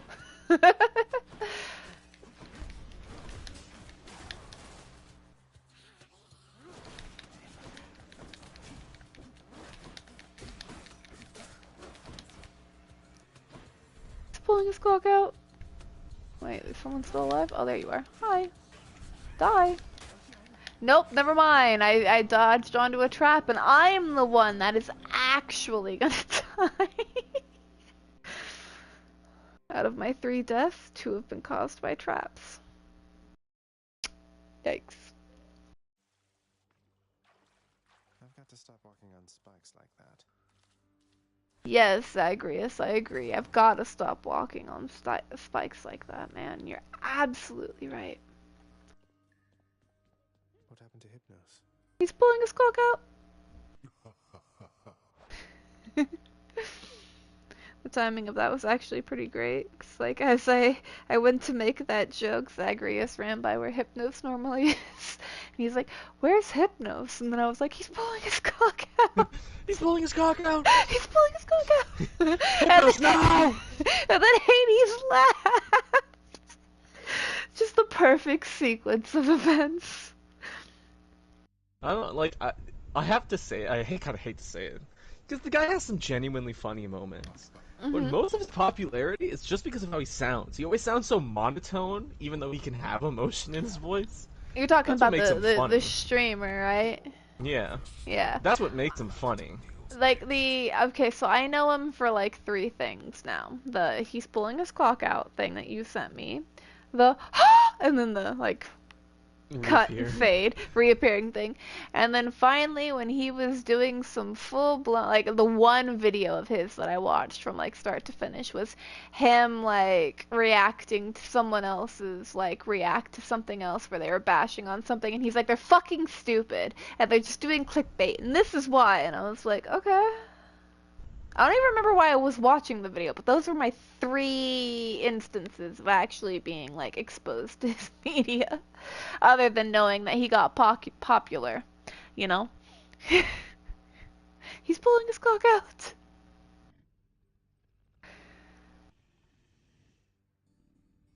Like, and even from like his look, cause like all of the times I've ever seen him represented in any kind of video, it's the same white t-shirt. Does he wear anything else? No. Why? He's kind of weirdly famous for being a monotone, basic bitch. What the fuck? That's all right, Father. And like, that doesn't sound fair, because like, some of us are monotone, basic bitches, and we're not fucking famous for it, just because we are. Like, goddamn, what the fuck? It's the kind of shit where, like, I used to tell Amber, like, the guys on the food channel, some of them are some of the luckiest bastards in the world. Because, like, your job is to go around the world eating food. Fuck you. Okay? Fuck you. Yeah. How do you land something like that? Okay? You know, like, that is the... Are you kidding me? And, like, in most of those cases, all it took was them pitching a show. Was going... So film me going around the world eating some exotic stuff or weird stuff or this. So that's the thing. Like not all of them do weird shit. Some of them are literally just going around the world eating exquisite food. That's their job. That doesn't sound fair. It doesn't. It's like what the? It's bullshit. Actually, like God, some people just have all the luck. Who should I get give my first thing of nectar to?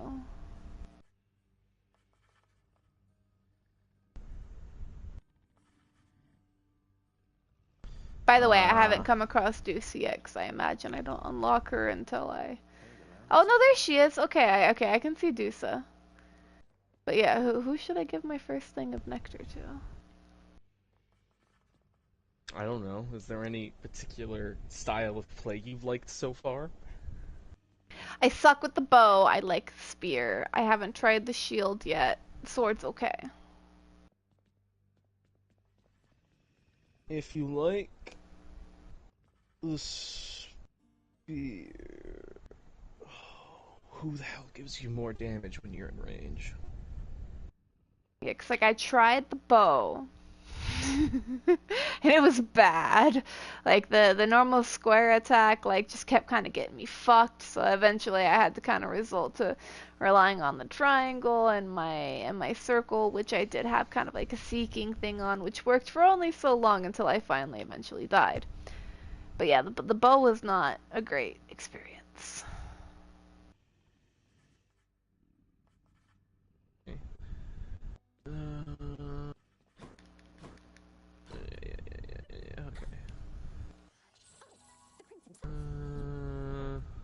I just wanted to say the lounge looks wonderful, as good as new. Oh, Dusa just ran away. Goodbye. Honestly, Nyx is one of the best starting ones. Okay, I'll give it to her. Because a lot of what you level up in your mirror too is gonna be like backstab damage anyway. And hers gives you a bunch more damage to foes you one, haven't hit before, which is going to be anyone you first come in contact with, and does more damage on backstabs. And you'll Okay. eventually get that spear that allows you that, or you could send it out and it comes back to you. Okay. They are helping you because Thank you you. family.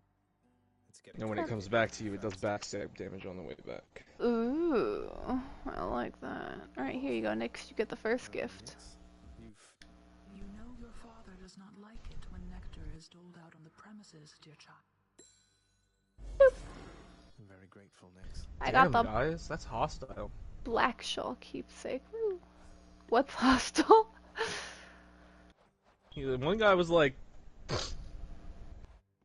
I could get a double shift if you don't mind leaving. And the guy was like, or I could crack your skull and you could shut up. I'm like, Oh. I guess. Okay. Fuck. Like, fucking deed, right? Like, A little goddamn. fucking mean. It is. I'll sleep when I'm dead. Same, Zagreus.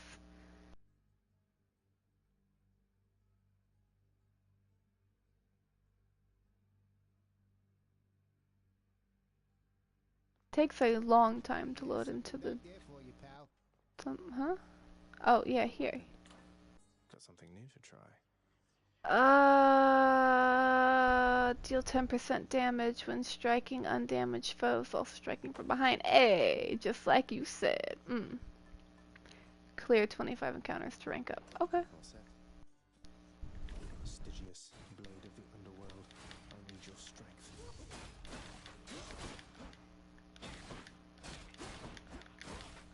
You're getting pretty strong, I'll give you that, boyo. Strong enough to smack a guy like me right up. Smack guys against walls. Smack guys against wall. Can... Yeah. I feel bad for beating up Skelly. He's so cool. Kibble. Also, you'll have to give me just a second. I need to run to the restroom, and then we may continue our conversation. I shall return.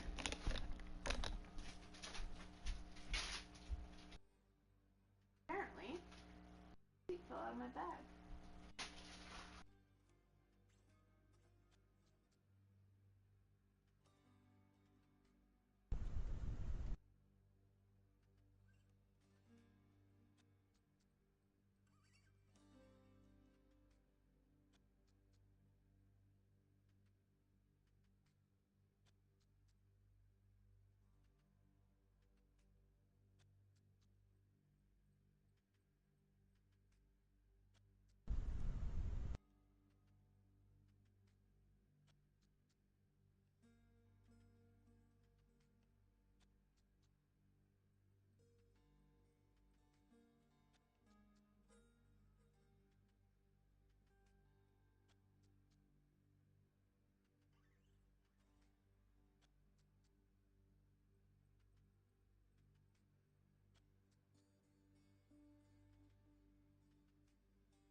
I am back.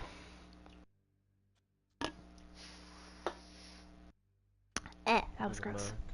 Thank you.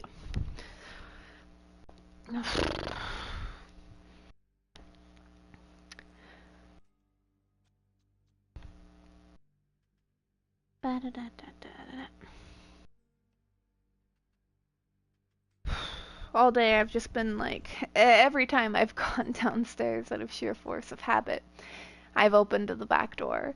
And like Mama Mari kind of glanced like in the direction of the stairs, like with me, just kind of waiting for Tank, and we all just kind of like collectively looked back towards the door. It'll take some getting used to. But Mom and I were laughing about Tank eating socks all the time earlier, and she had some socks actually fall off her bed while she was doing her laundry. And I immediately stooped down and grabbed it. And she was like, oh yeah, we gotta get it before the dog eats it. And then we laughed and we're like, well, I guess we don't have to worry about that anymore. So we're able to laugh and remember, so that's nice. Musical boy.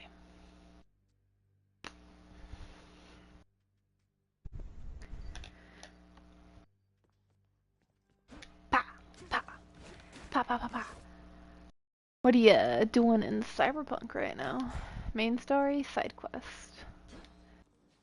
Main story. Ooh, baby. I wonder if you're farther into the story or around the same area that I was. What's your current objective with the story? Because I know where I left off was meeting up with the, fuck, what's his name? But he's a Japanese guy who, like... Takamura. Yeah, him. I was waiting for him to call me after he was gonna follow up on the lead, and that's about where I was. Still waiting on that too. Okay. Hi, Poseidon.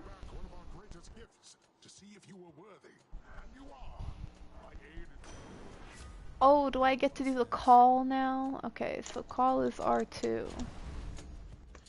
Also, you fuckers waited until I died 3 or 4 times before you finally taught me how to call? It's a little fucked up, don't you think? Just makes me think of death. Isn't that fucked up? I can't do it. Each time the prince delves back into the underworld. Death talks like a shit poster. Hang on, I need to hear that.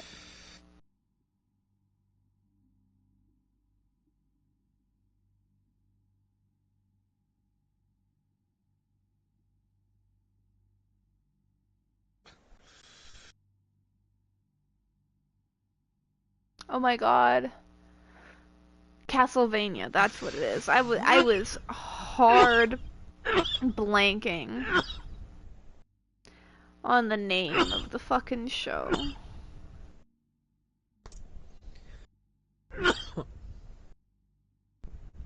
Why is it that only human hands can reach into hell? Don't you think that's weirdly fucked up? I can't do it. I was put here at the dawn of life on Earth to feed on the last breath of every one of you fuckers. I'm a little more than a thing. You don't make anything, you don't live. You just eat and hide. Is there a point to this? Are you dictating your fucking obituary to me, Belmont? I'm going to eat your soul. Shit it out and use it to smother your fucking girlfriend to death. Why is it that only humans... He talks like a shit poster. It's like, I've been charged with watching all you fuckers. And like, that was the moment you realized he was a shit poster. Cause like, it started out normal enough, and then the second he said you fuckers, you were like, oh. Okay. Okay. Don't you think that's oddly fucked up? Well, I can't do it. Also, like, listening to the voice of death, not bad, but hearing you say the lines, better. Okay, if you could voice that specific role, how would you make those lines sound? It's okay if you take a minute to get into the character, but I want to know, how would you do those lines? Built to ensure no one gets out. We'll see about that. Witches.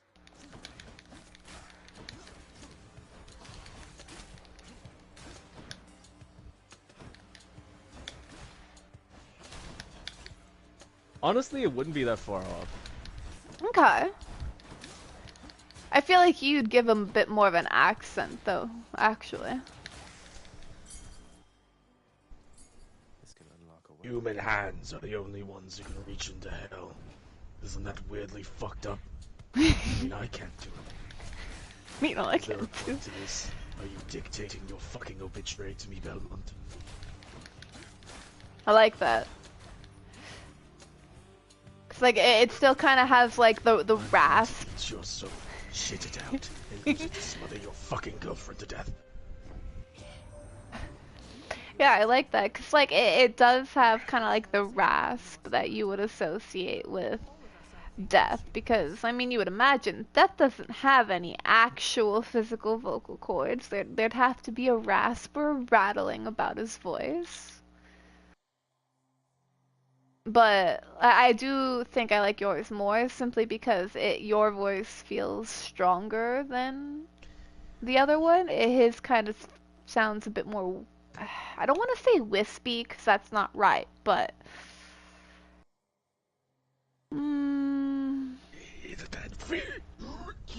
Either that weirdly fucked up. that's too much. Careful, don't choke. Your special is stronger and can deflect.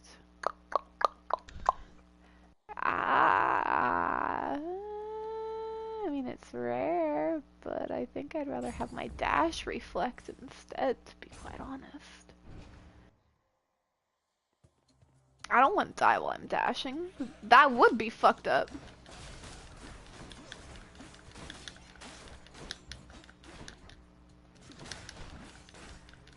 Isn't that oddly fucked up? Is there a point to this? Are you dictating your fucking obituary to me, Belmont? What an absolute beautiful line. Are you dictating your fucking obituary? Though at the same time, I'm still as annoyed that he triumphs over death so easily, which doesn't make any fucking sense. Wait, he triumphed over death easily? Okay, so like I still haven't seen the season that comes after what was the last thing that I saw? The guy who was shit, what was his name? Hang on.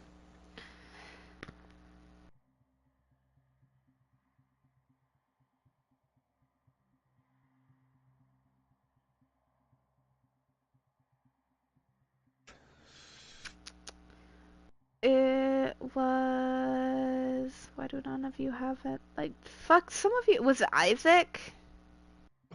No, it wasn't Isaac. It was the guy who was opposite of Isaac. What was his name?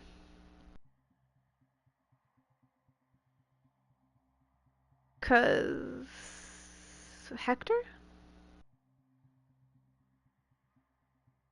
Okay, yeah, Hector. Hector was kind of like at the bidding of those three sisters in the castle who wanted to basically kind of like take claim and control over the vampires after was it the events of season 3? So I think I watched season 4, but I haven't seen season 5. I think that's how it goes. Cause the other guy, the African-looking one, what was his name? Isaac. Yeah, Isaac is kind of like going about doing his own thing, building up an army of demons. That was the last thing that I saw.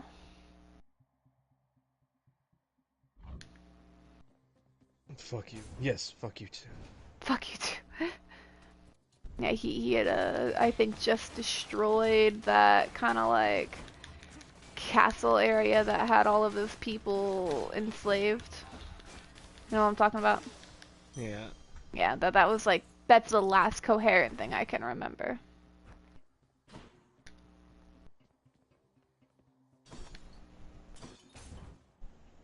So like, I still need to see Death and all his shit-posting glory.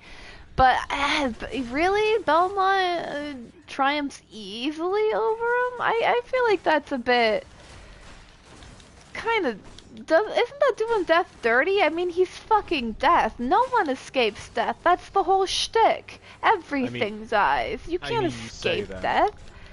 But I guess it's kind of canonically not that far off, considering Death is one of the very first bosses in the Castlevania game. Is he? I don't remember. It's been so long since I played, like, some of the OG games.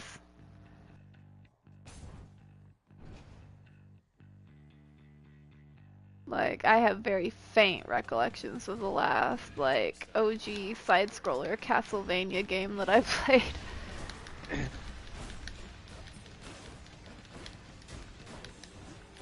So, how easily are we talking here? Like, in the episode, does it take the whole episode to take care of them, or only a couple of minutes, half of it?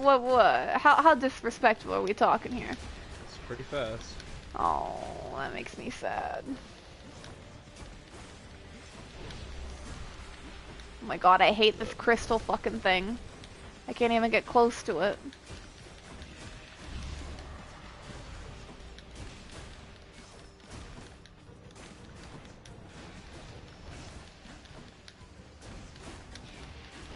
Yeah.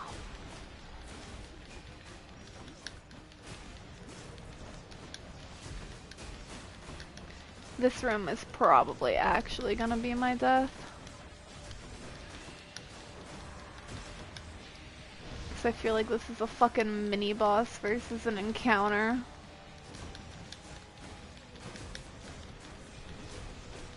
It's, it kind of looks like a giant conglomerate of crystals, and it just keeps spawning smaller ones. Yeah. Yeah. Fuck that guy.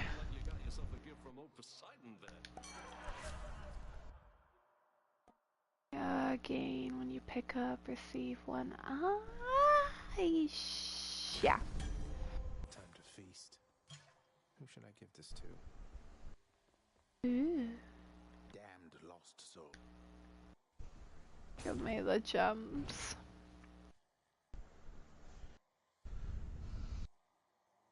Da, ba, da, da. Who would you say your favorite character from the animated Castlevania series on Netflix is?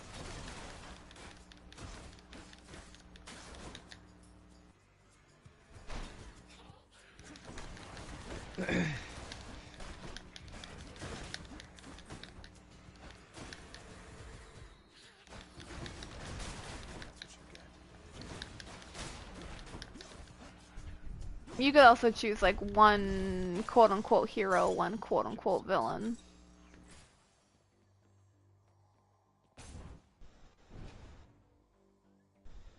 Huh? I said, who's your favorite Castlevania character from the animated Netflix series, would you say? And if you can't like narrow it down easily, you could choose like one quote-unquote hero. Alucard? That's fair, actually. He is quite fantastic. I fucking love that. He's proper and badass. He is. I fucking love that interaction him and Belmont have, where she's like, now the two of you need to get along, and they're like, yeah, okay, and then she leaves, right? It's like, fuck you, yes, fuck you too. No, I died. That's fine though, fuck you guys. I haven't made it to Meg though. I gotta.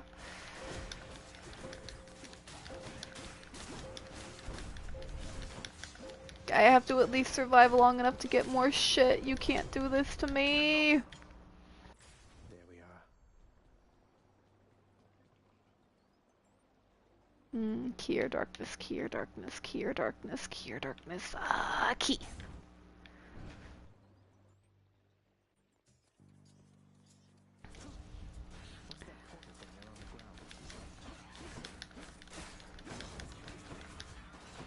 It's like Alucard's pretty great, but I can't deny I do have a bit of a soft spot for Hector because I just feel like he gets done really fucking dirty later on.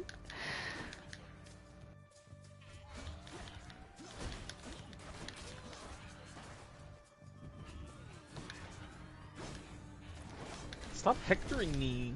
Hectoring me. But, in an odd way, I actually kind of appreciate the direction that Isaac is taking. 'Cause, like, I wouldn't say he's inherently becoming evil, but, like, you can clearly see he doesn't give a shit. No. Oh, that's a chaos portal. Well, fuck it. Let's go in for the first time.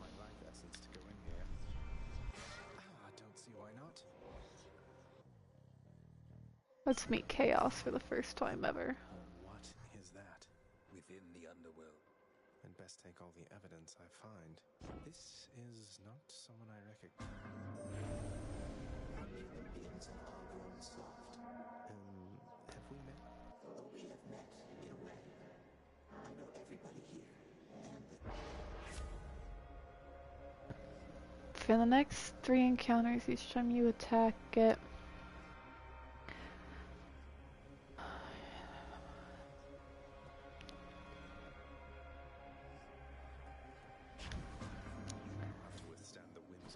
Oh my god, I have to do the next how many encounters with this little health? Oh, I'm so fucked.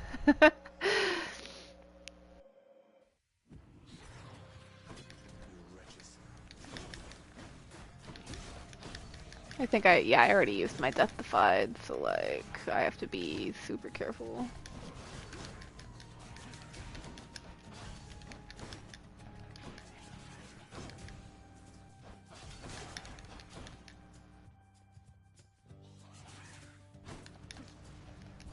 Oh, I can dash across that? Shit, I didn't know that.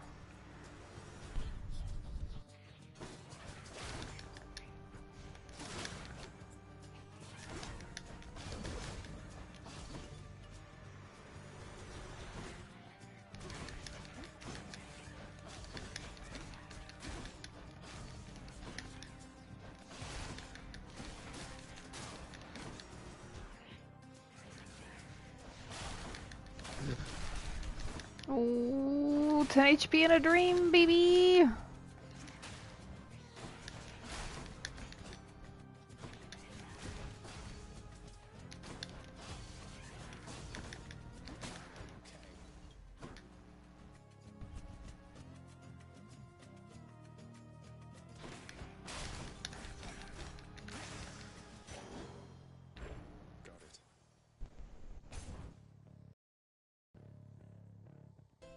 Finished yet. Charon's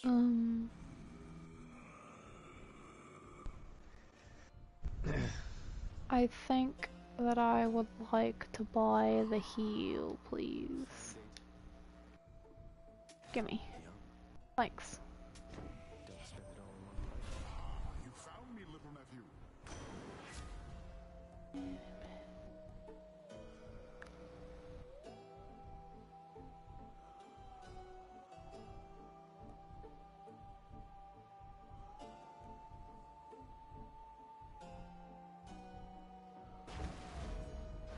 Felt that. Beyond the present chamber light. And I can reckon quite a bit. And I can't fish yet, so coming over here is a moot point. I want to fish.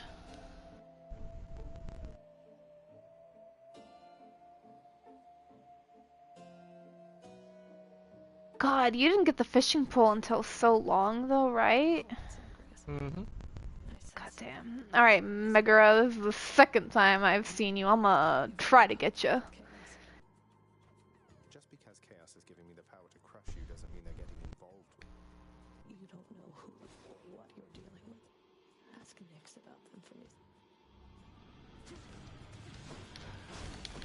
Ow, okay, that hurt.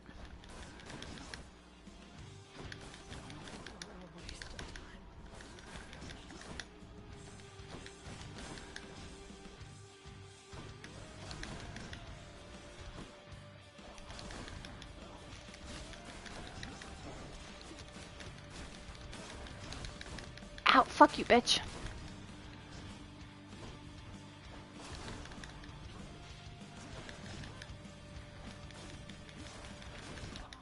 No, she got me.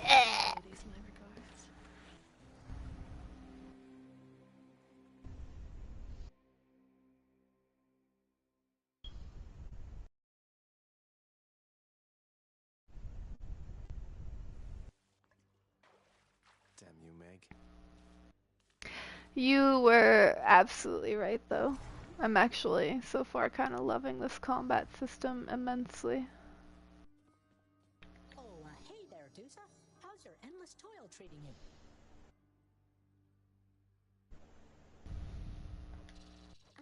Mr. Hypnos, do you maybe think that you could, you know... Oh, that's no problem. I can definitely... Good, then. Glad we had the chance to chat. Now... Get on it, Hypnos.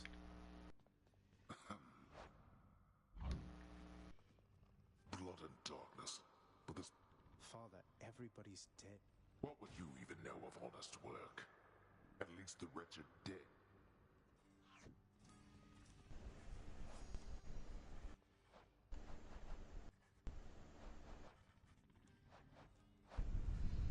Can I afford to do any renovations yet? Hell no, I can't.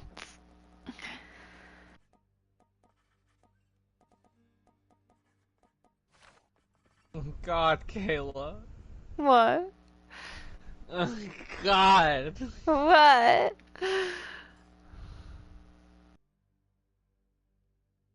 What tragedy has befallen? Oh God, what happened? Okay, let's just go ahead and open this up here. I would like to see the image with which Dante sent.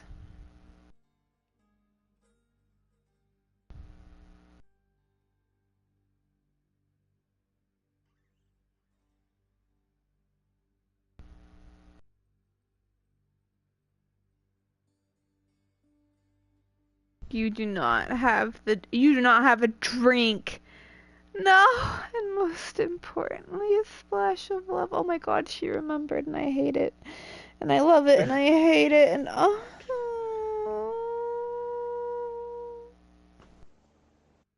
Also, why is it a debuff? I hate that. Fuck you. Jackie deserves to be a buff. You can eat dicks. Jackie! Are all of the drinks debuffs? Like... Did Jackie get done dirty? He is not common. He should be a rare drink. You can fuck off. That being said, I so want a Jackie Wells, please. Please. And most importantly, a splash of love. Oh. I'm so sad. The sealed weapons by your chambers. Your father won't observe their absence, I don't think. They remind him of a time he stood together with his brother. Power that once sealed away the Titans. Oh, Jackie.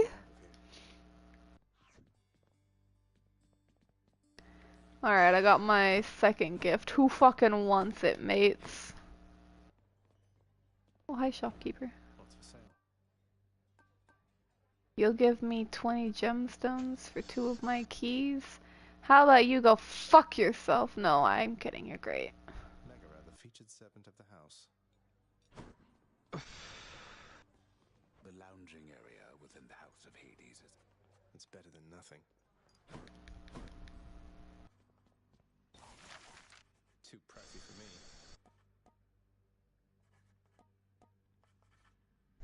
How about this, contractor? It was perfectly acceptable before. You know what, man? This is the first thing that I did to fucking upgrade the house. And you're gonna be a dick about it? No. The fucking West Wing No, I'm sorry. The east wing looks better in gray, and you can eat it. Must be someplace else. It was perfectly acceptable before. Fuck you.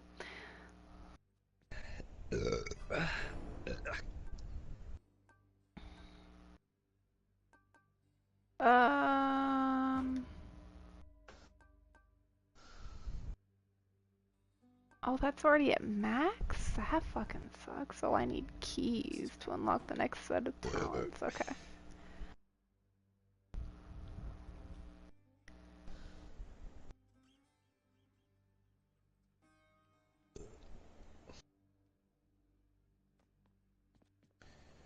Hey, Skelly.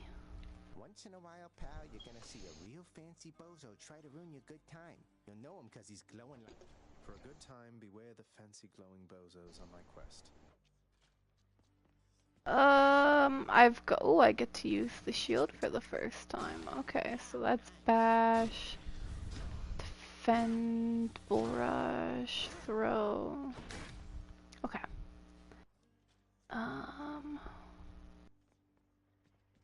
And I have Keepsakes hold power. another gift to give. I just don't know who I should give it to, because Nick's fucked off, so who wants it? Let's see. Maybe we should give it to the boy. The beautiful red fur-coated boy. Because I don't see a little Miss Dusa anywhere. And...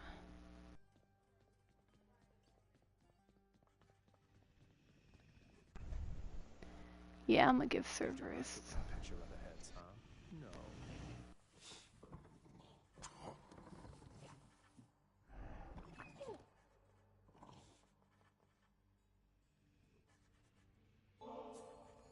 Look what I got for you, boy. As one of Cerberus's heads receives the prince's gift. Thank you, boy. How you holding up, boy? Eating well lately? Each terrifying maw of the infernal watchdog Cerberus responds affirmatively, one after the next.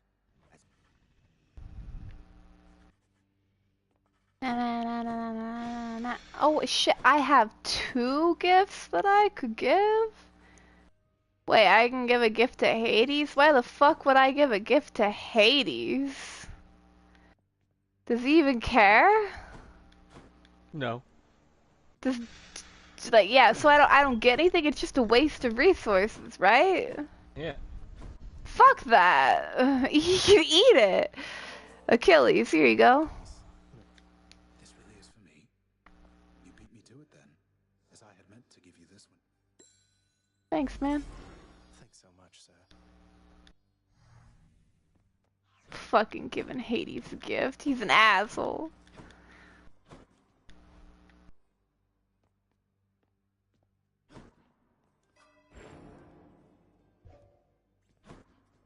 Wait, what?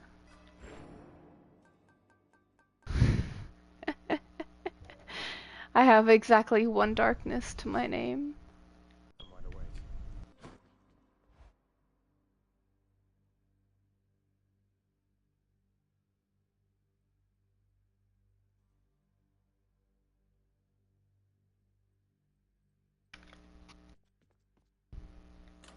What's this one here?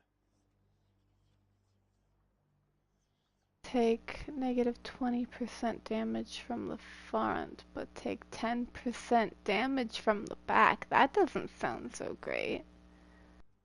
Adds 25 to your total life. Okay, well, we're gonna continue to level up the Black Shaw. Not that I don't appreciate those, but like...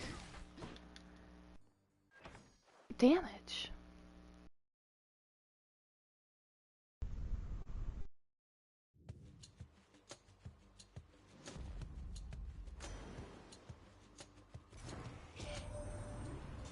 It seems to me you've had yourself a spot of lady trouble lately. Isn't that correct, nephew? Your attack does more damage. Fuck yeah, let's go.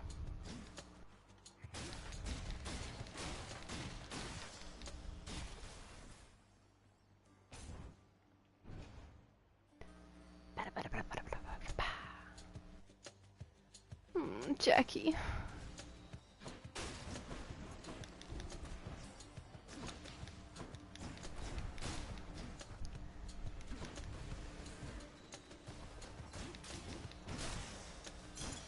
And he was just always so chill and happy too. I genuinely didn't expect them to kill him off. Meanwhile, you over here are like, I saw it coming from a mile away.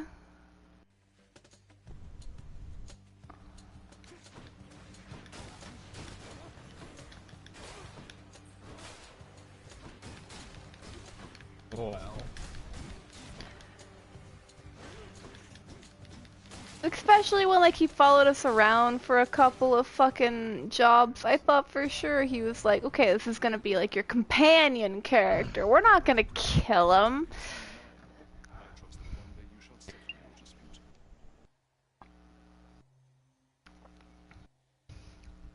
I was fucking wrong. Yeah, you were. Yeah, I was.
Bada bada bada bada bada bada bada.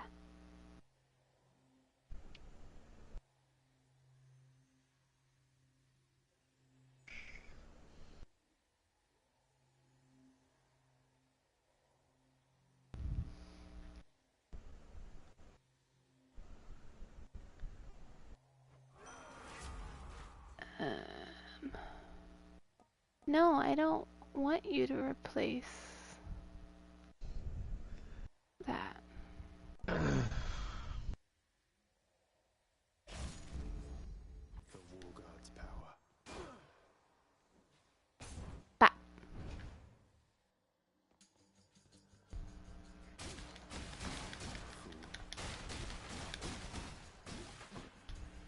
Ready, Aegis?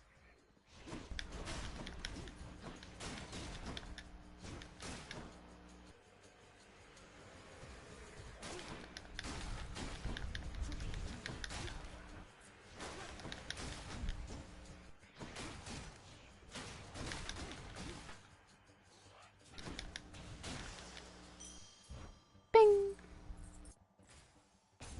Ooh, more keys. I like keys. And like, see, this is what I admired watching you play this game, was that like, with the exception of the gold that you earned as you were going through each playthrough that you used to buy stuff in Charon shop, everything else you collected you were able to take back and then use to upgrade something. Whereas like in Skull, obviously, you know, you can get gold to buy things from the shop as you progress forward. But what you needed to upgrade your skulls, like the bones you needed, were only there for the run. As soon as you died, all the bones you collected vanished into the ether and you had to start over again. I kind of wish that there were certain things you could have upgraded permanently outside of what was only a collection of 12 perks, you know?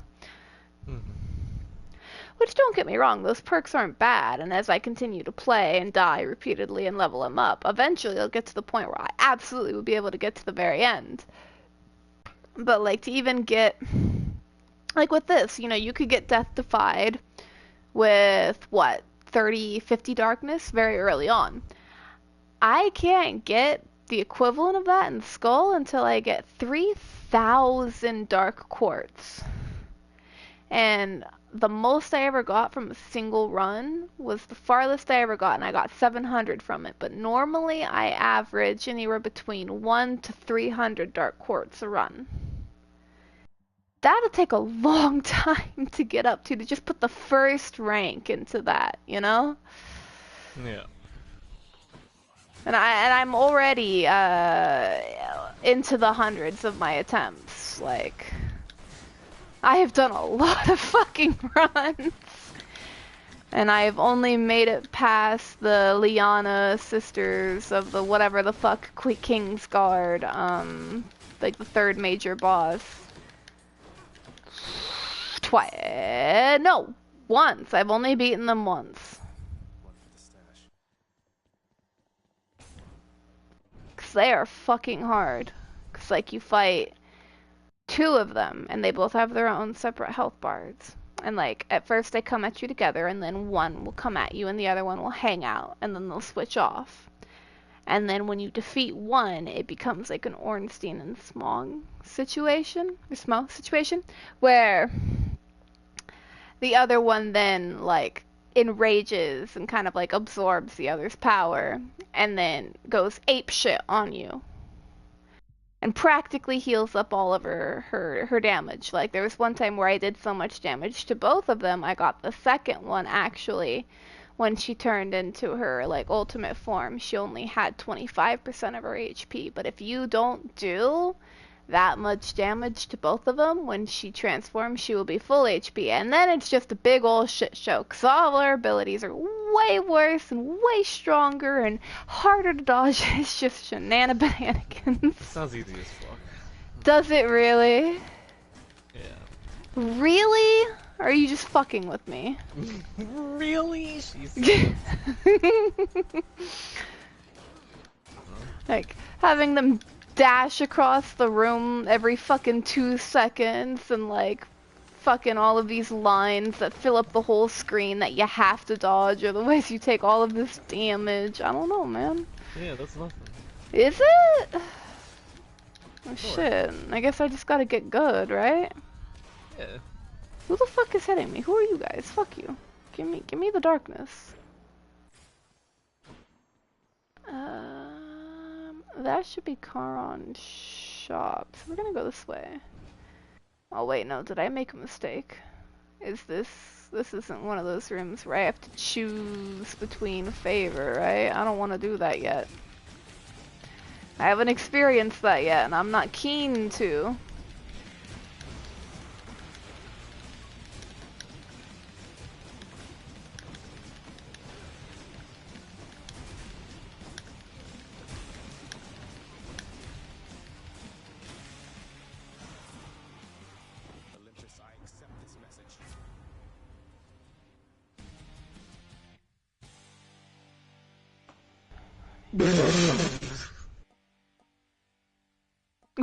What was that?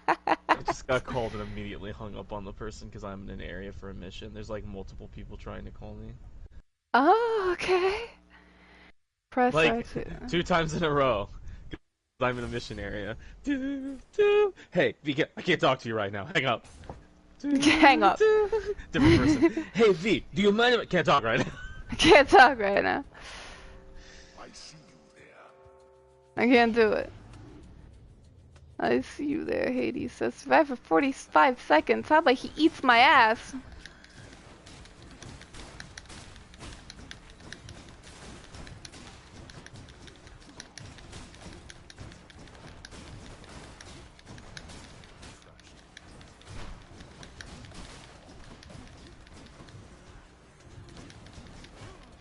Oh my god, you said Konpeki Plaza. He did not. No, I used my Death to fight already. Konpeki Plaza. Konpeki. Konpeki or Konpeki? I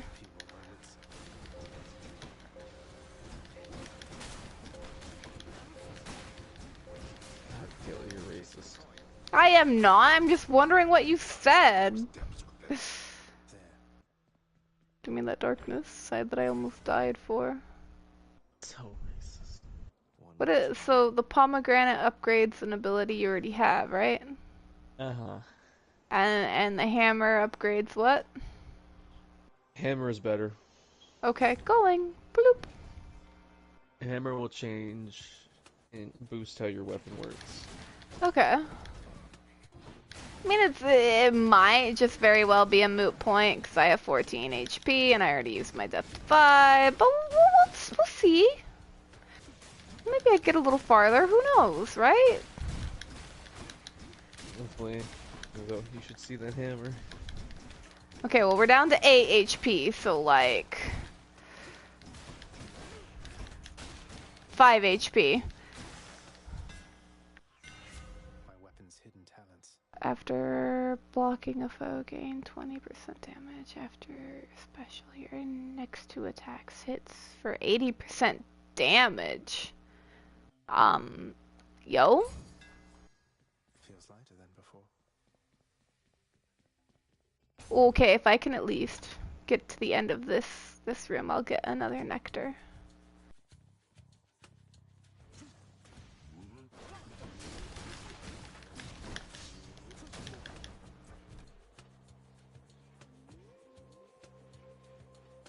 Must avoid traps. I'm not gonna die to one of those again.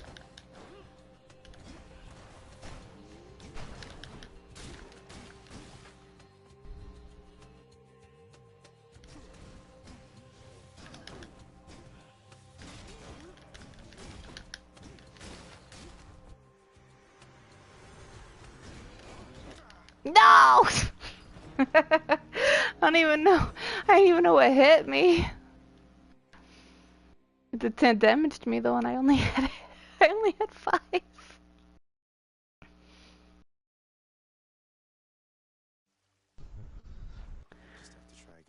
From on high, all you heard was the booming "Fuck you" of Hades as I died.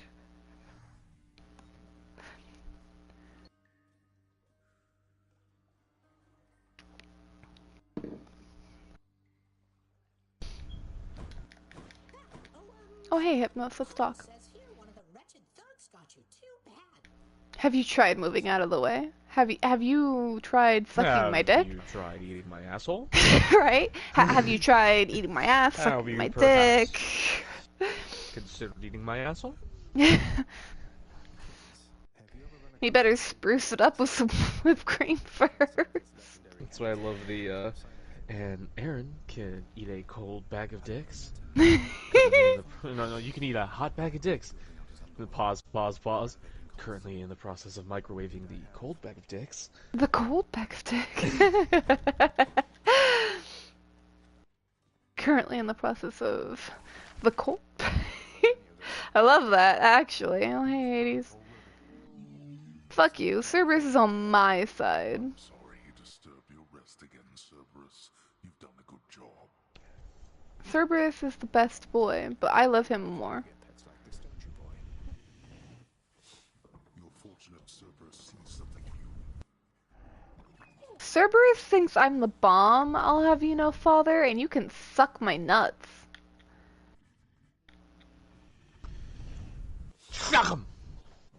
Suck 'em all. Suck 'em to death. When the Dragonborn learns a shout that forces his enemies to suck his nuts. Oh my god. Oh god.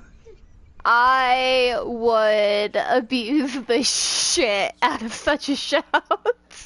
Are you kidding me?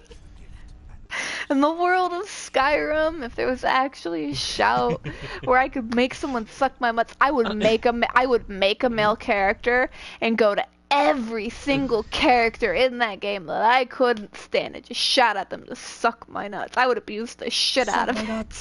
Suck it! Like they just get their lips just get magnetized. Exactly. Oh my god, can somebody make a mod for that? I would pay good money for a mod like that. Shut up and take my money! Shut up and suck my nuts! Shut up and suck my nuts! Do it! it's like the same energy as oh no, suck.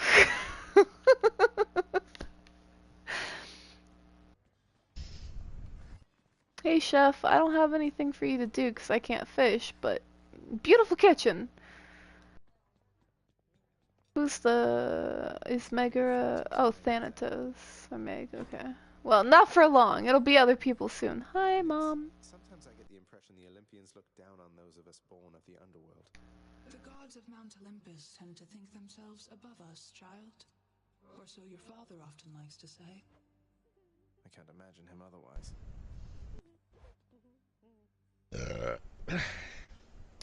I mean, don't get me wrong. I do understand, to a degree, why Hades is the way he is. Oh shit, I could actually sleep. Because, like, he really did get kinda cucked and fucked and just screwed all over. It's like, between all the gods in Olympus and between him and his brothers, he was the one that was given domain over a place he couldn't ever leave afterwards. Like, if he was allowed to be the king of the underworld but still set foot outside of it, I don't think he would have been nearly as resentful or bitter as he is. But the second he was given that mantle, he was condemned to stay down there for his entire existence. And as a god, that shit doesn't exactly end now, does it? No. And then past that, when he finally found love with Persephone, everyone else lost their fucking minds. Demeter practically waged war on the humans over it. Like, he really has repeatedly gotten the shit end of the stick. That being said, maybe don't be a dick in this game to your only son, but I to a degree understand why he's a dick. He really got fucked, and that probably made him incredibly bitter, cynical, and just overall douchey. No, Kayla, and remember, Team America, in this situation, he's not a dick, he's an asshole. He's an asshole. You're a bit of a dick. I'm a dick. Child. But dicks fuck assholes. But yes, you're right. Dicks do fuck assholes, don't they?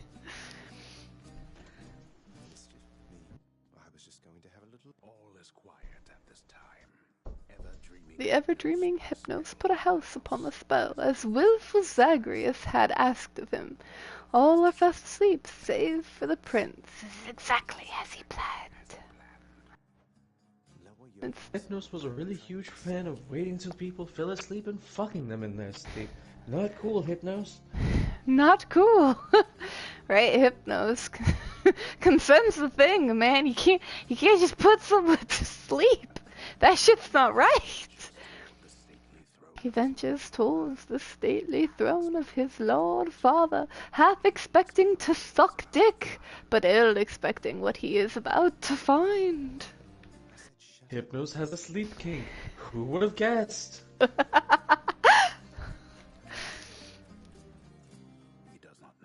He does not know exactly what he seeks. He only knows that it is dick. And he has always felt something is off. That he does not belong because he needs the dick. Who is he exactly without the dick? Lord Hades would never indulge in such dick. So Prince Zagreus must find the dick for himself.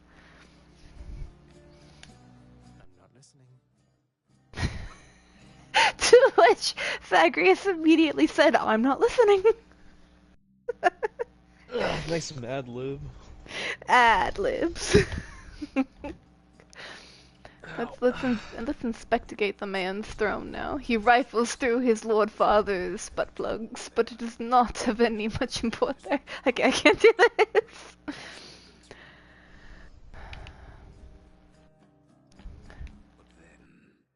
A note. Hades, I can no longer tolerate my life here in this place. So I'm leaving, even if it kills me. I won't be returning to Olympus. If there is a place where I belong in this world, it must be somewhere between heaven and hell. Perhaps it's on the coast and has a little garden. Thus did Prince of the Underworld Zagreus. His mother's hand. My mother's hand? Wait. His mother's. I love a little bit of the wall break, like the narrator's talking as Zagreus is going through, like exploring the place, and the narrator saying his mother's hand is what alerts him to the fact that Persephone's even his mother. He's like, his mother's hands, my mother's hands. Wait, what? Narrator, what the fuck? Or thus did the prince discover inadvertently that the well-kept truth of his lineage entirely by chance did occur. Yeah, man, you didn't drop the ball. You did what my grandmother did. You exposed somebody. Hold on. Okay. Hi, Nix. Okay. So. Okay.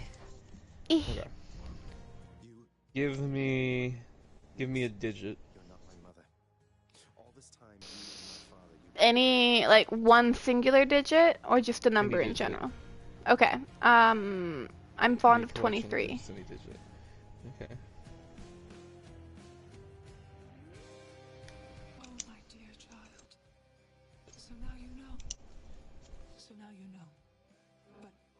Okay.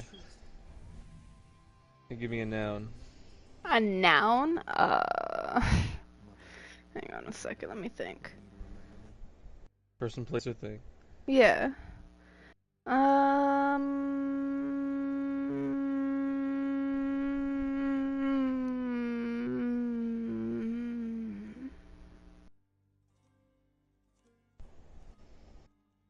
Person, place, or thing.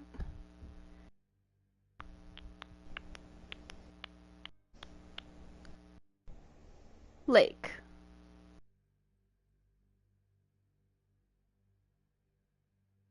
Now give me another digit. Another digit? Yeah.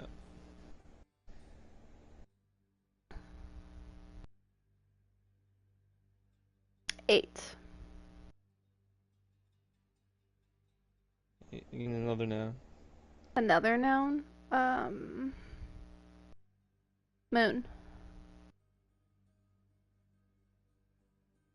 Okay. Give me an adjective. Adjective. That's like action, right? Description. A verb Description. is action. You're right, verb is action. Give me a descriptor.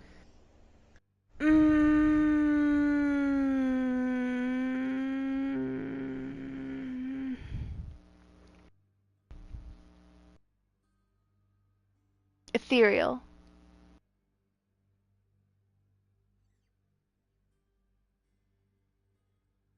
Okay. Give me another noun. Another noun? Jesus. Okay. Wolf. Okay. Now, another digit. Another digit. Damn, greedy. I'm running out of numbers here. What other numbers do I like? You're not even close to being done. I like, oh shit. Okay, well let's go with 11. Okay. So, noun. Another noun. Fox. And then another digit. Another digit. God damn it. Okay. 9. And an adjective. Another adjective. Translucent.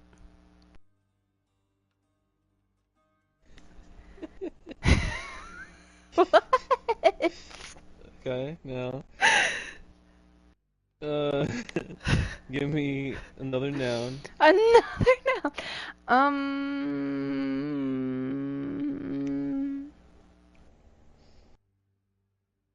Rain.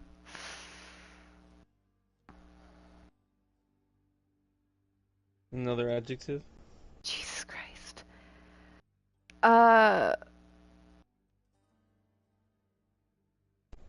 Thundering.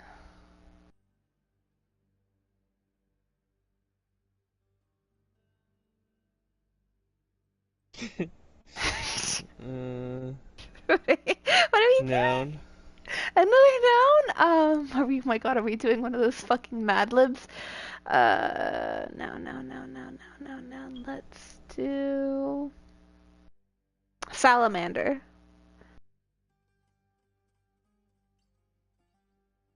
Another noun. Nebula.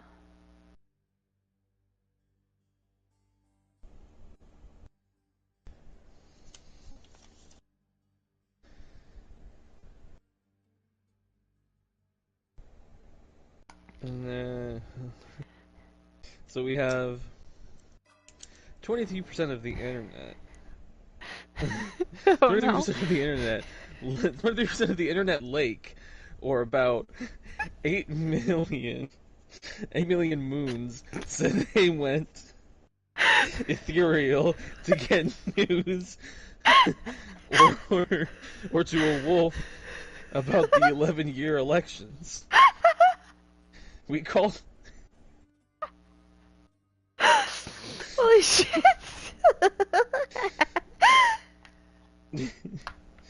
We call them. Was it? We call them.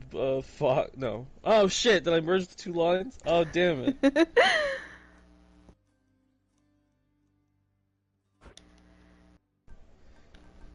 9% of translucent users, or about 2 million rain,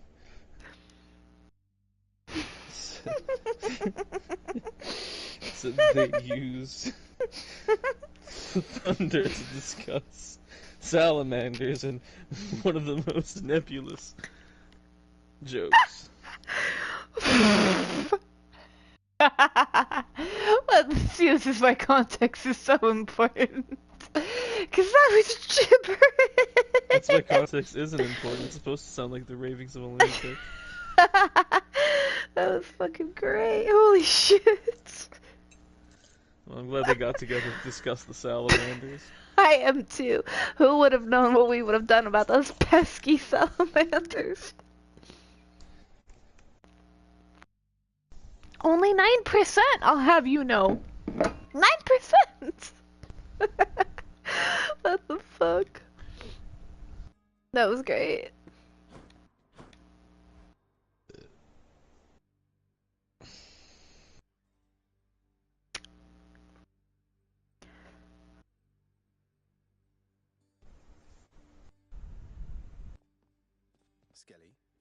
Skelly! How after you throw those bloodstone things of yours, you drop them, you go pick them up, you understand? But if somebody... I'll just aim generally for the midsection since the eyes are a lot... No, you really want me to use the bow to get more? Ugh. I think I need my bow. But I suck with the bow.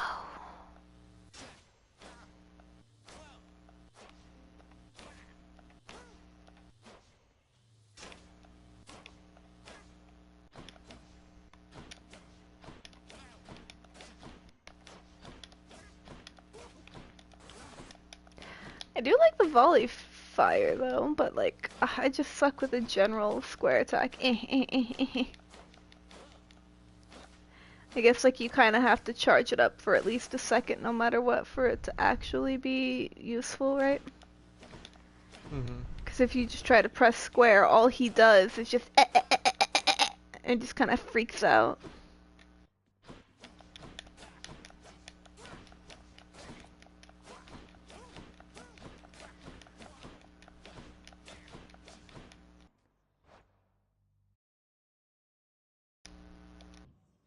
Pa, pa, pa, pa, pa.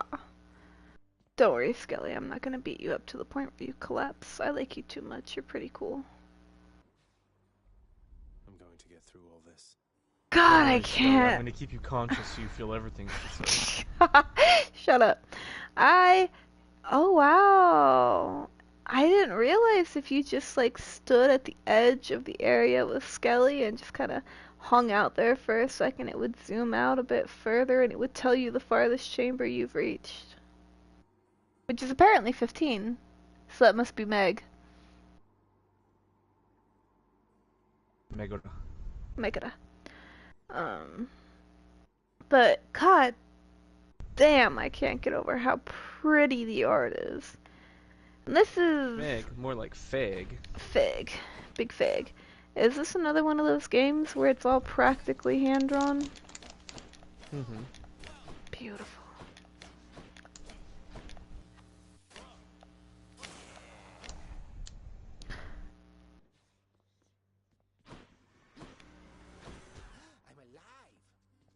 I'm alive! Skelly, you're amazing. Except for when you play pranks on us, like, you gotta kill me for real this time, and we're like, yeah, we'll fucking do it, and then you troll us. Force me to eat your asshole. Jesus. You brought this upon yourself. Make a whole meal out of it. And I plan on having seconds. Oh my. Don't threaten me with a good time, you hear from the void.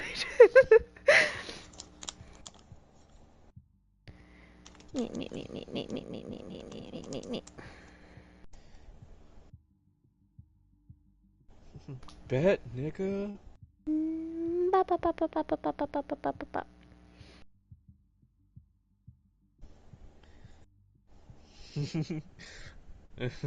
Man, Danny almost did that, and not only did he almost do it, but he was man enough to admit it. He's like, "What up, my?"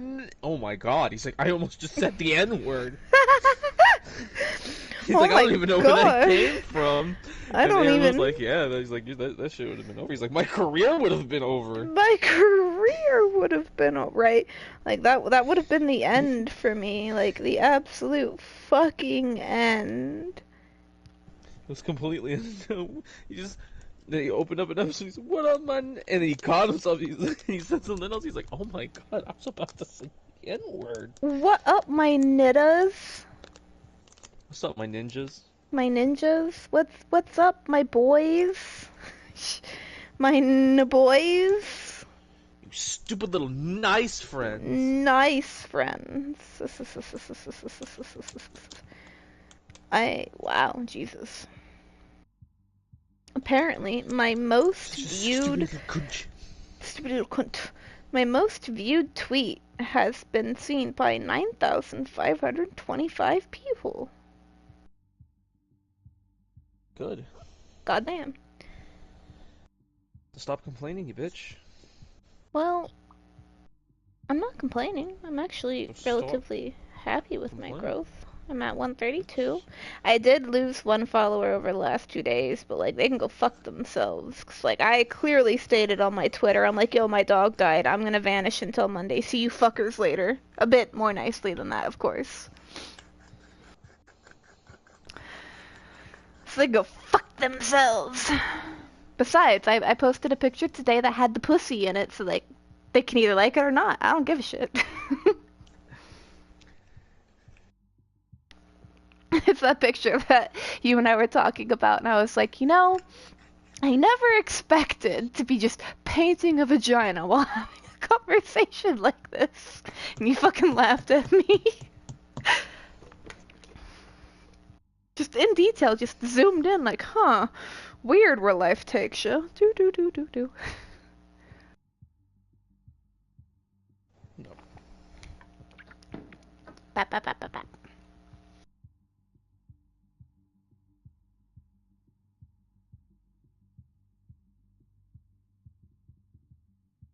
But there actually were a couple of people that were like, hey, we're glad to see you back, hope you're doing okay, and that was not something I expected, so cool. I'm building a foundation. Yeah, you're welcome. Shut up, I know you're right. Thank you. I cannot help but wonder, dearest, why Lord Hades would have kept your mere existence hidden from us. Your attack deals more damage and inflicts weak. Your special deals more damage and inflicts weak. Cast. Yeah, we'll do the triangle actually. Blap.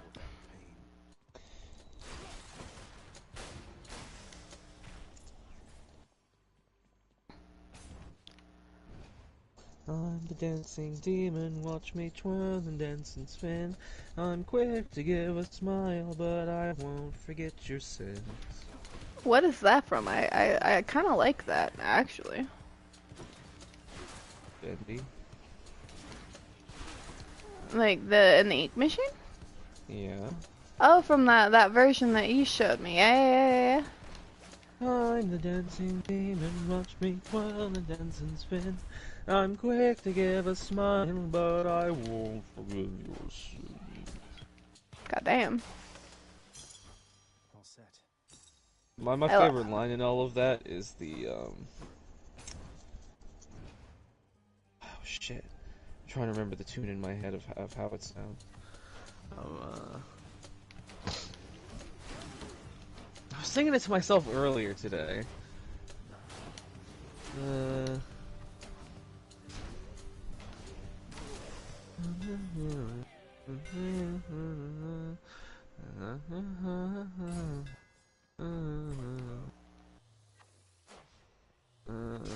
Oh, that was a mistake.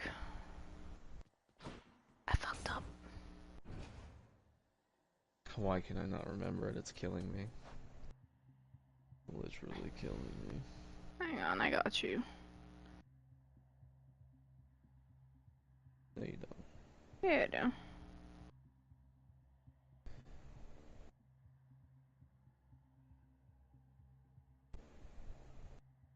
Gaming improves reflexes and hand-eye coordination. Fuck! It's a 13-second ad! Advertisement gaming, but still. I'm gaming for you. Transcend humanity with Omen.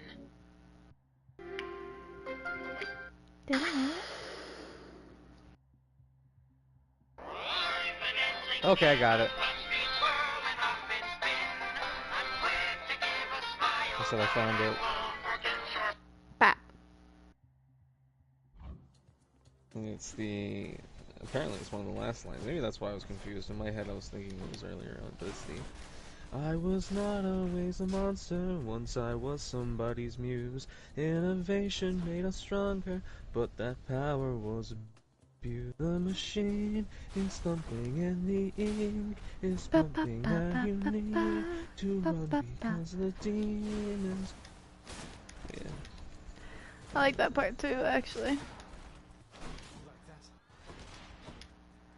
It's a pretty good song, actually. Bloop. Who does the, Oh, it's DA Games? Who does this one? Because this one has a home in my actual Spotify playlist.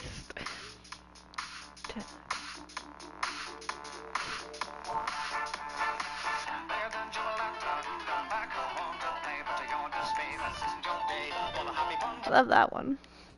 Watch as we reanimate a corpses you reanimate. Been tortured but disordered. Bap, bap, bap, bap. You kill me, I kill you.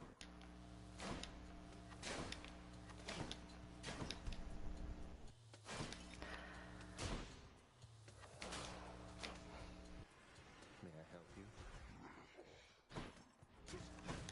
I really need to at some point finish the game. It's like I'm You sure say about all things. your damn games.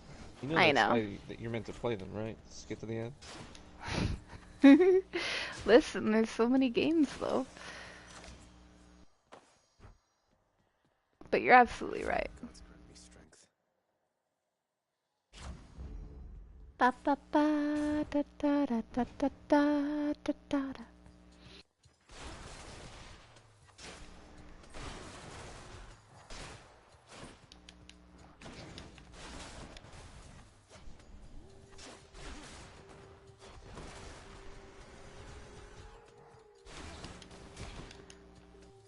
Hey, in my defense, I have recently begun to return to games that I have abandoned for years in the efforts of returning and finishing them in their entirety.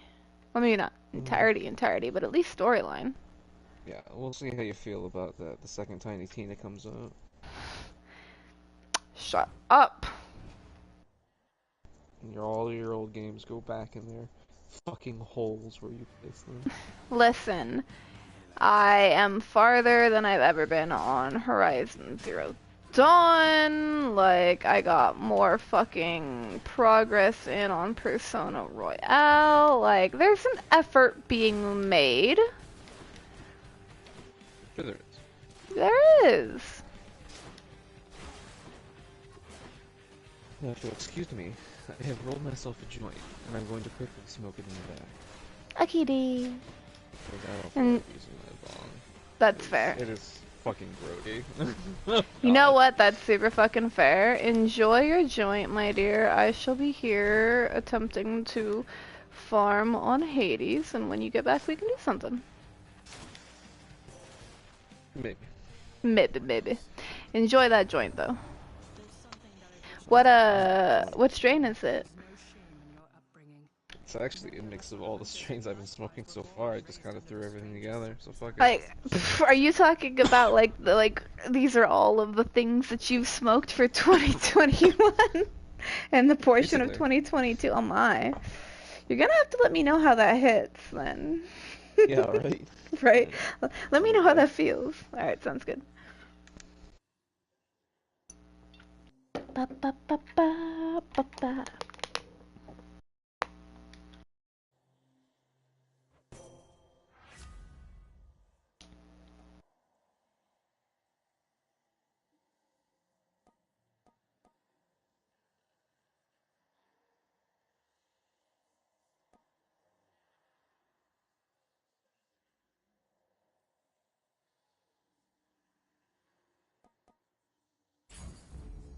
Appreciate the backup.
Ba ba ba ba da da da.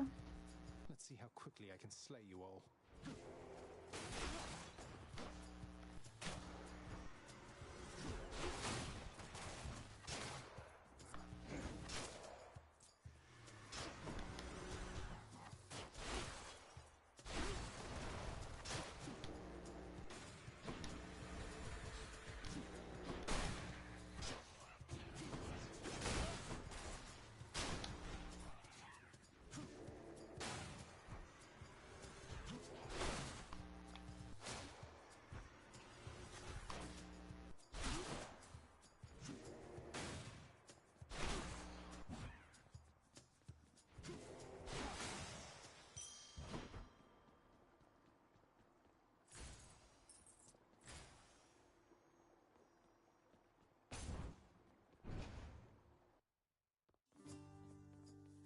Your Highness.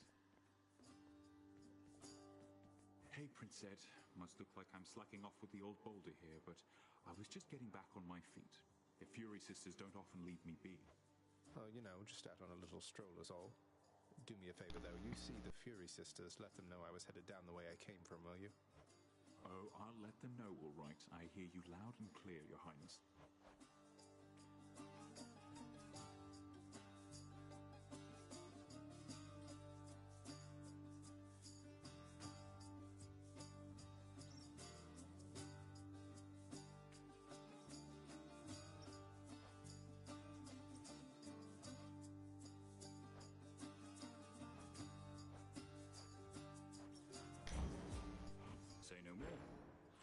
Cheers, mate.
Charon's shop. Got to say, you are a sight for sore eyes there, Charon. So... brilliant. I can use this.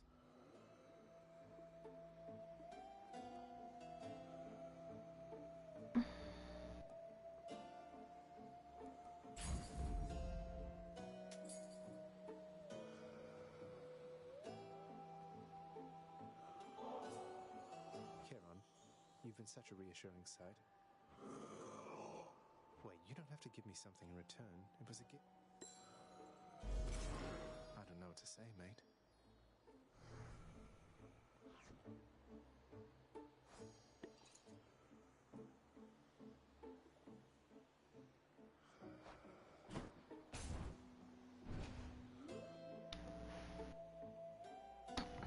Ta-da!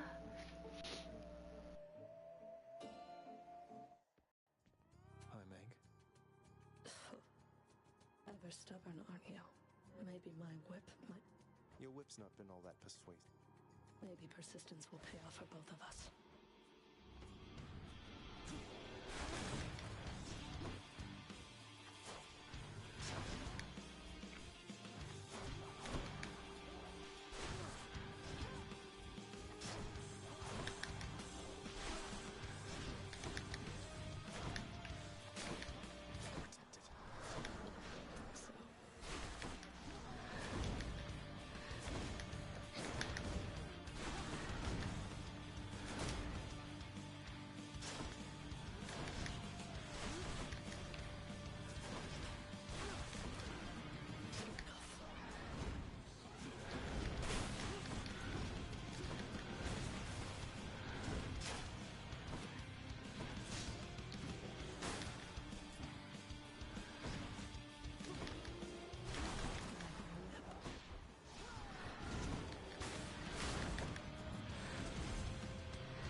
Oh my god, this is bullshit.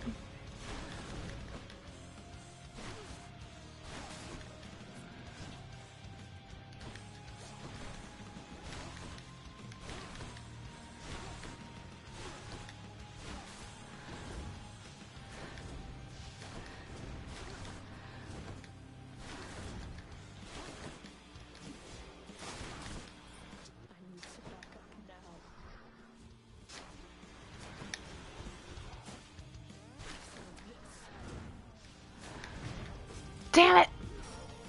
Okay.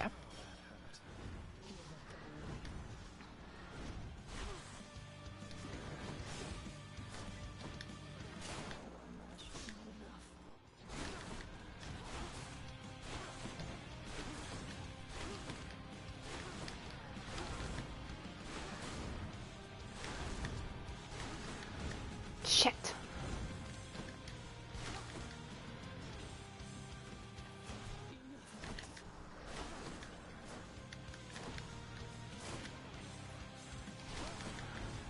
Damn it!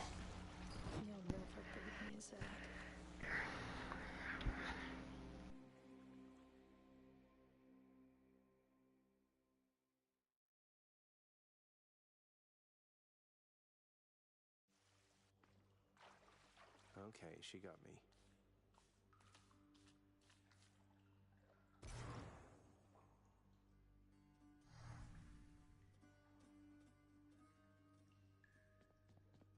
Hypnos must be on break. You want more pets? I got more pets here, boy.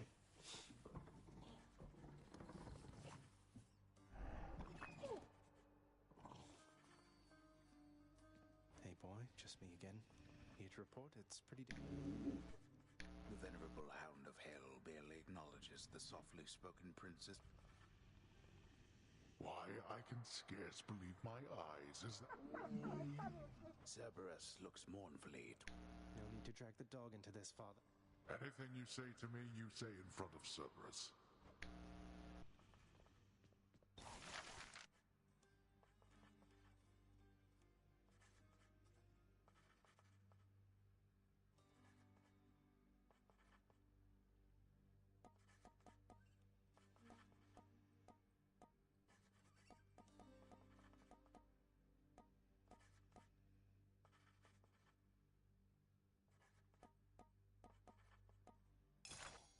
The ever-shifting chambers of the underworld ought to be a little livelier with this.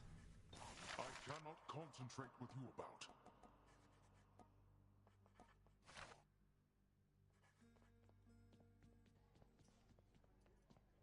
Thanatos, featured servant of the house. Wretched broker, what's new, my friend?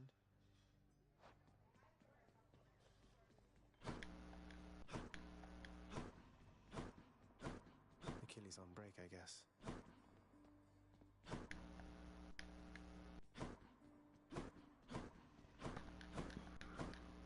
Nyx, I have to ask you something. Are you certain that my... Your mother yet lives. There can be no other explanation. For if she did not, she would be with us. I think I turned out okay.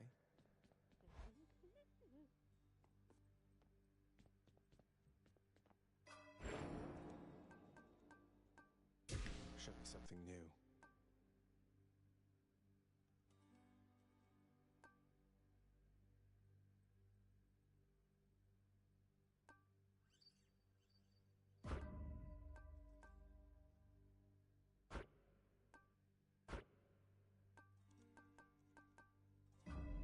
There.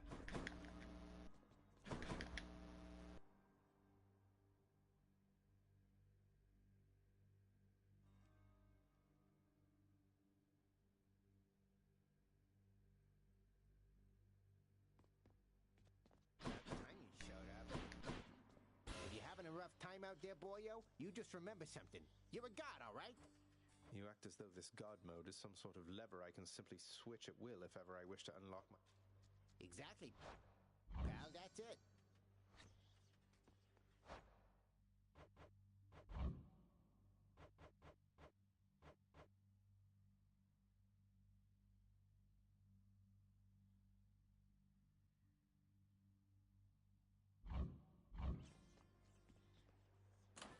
A new addition to the old collection.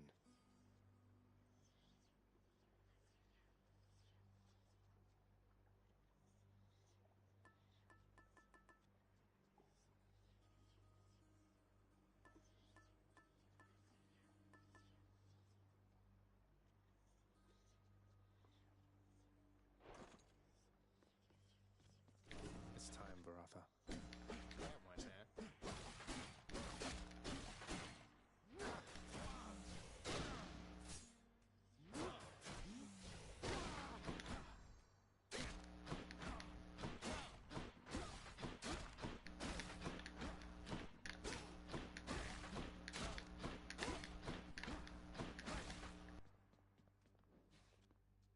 everyone.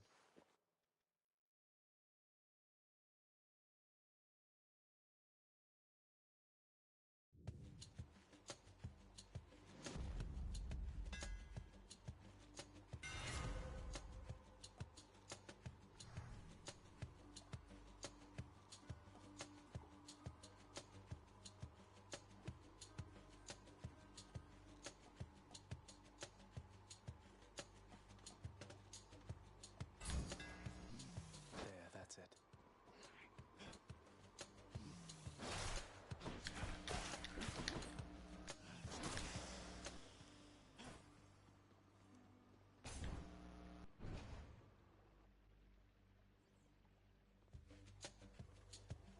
Come on, let's fight.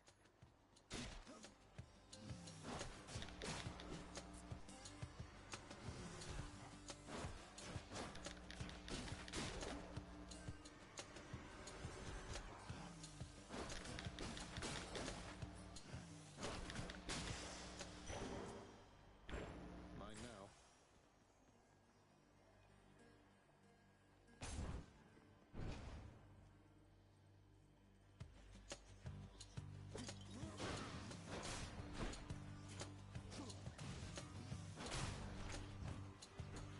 Come, wretches.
What now?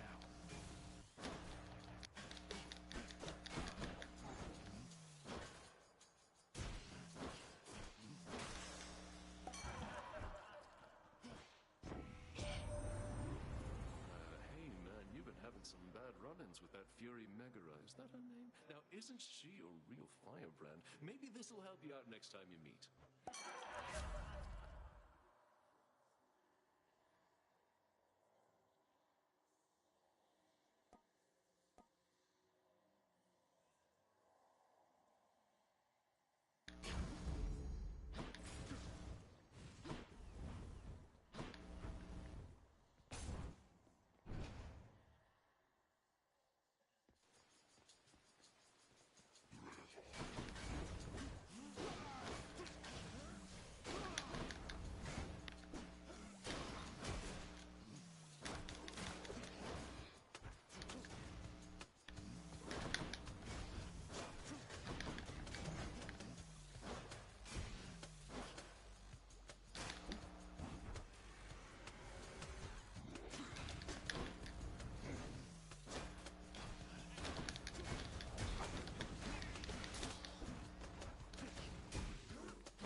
Charon, mate. Now, hypothetically, if I provided you with, say, 1,000 coins, would you be willing to give me a ride in your beautiful boat? Upriver, I should say, specifically.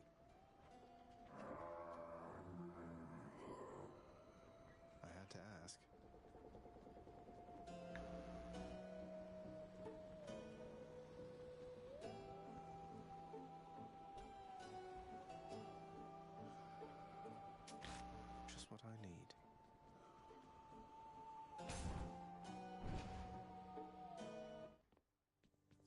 That's who I think it is. Hello. You know, Princette, I'd not expected to run into you again, not after all this time. Something amiss down in the house, or...? Oh, something's just about always amiss back home, sir. Figured it couldn't hurt to check up on things in Tartarus a bit more frequently. Well, I am grateful for it. I and the old boulder there, in turn. I'm used to going lengthy stretches on my own.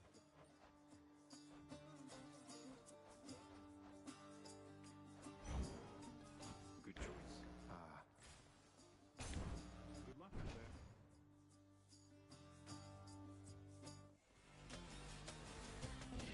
Come on, Tombstone.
Has been a real problem, hasn't she?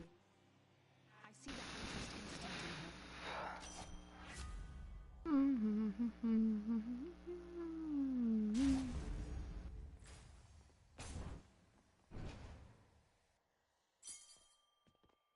Must be the fountain chamber I commissioned back at home.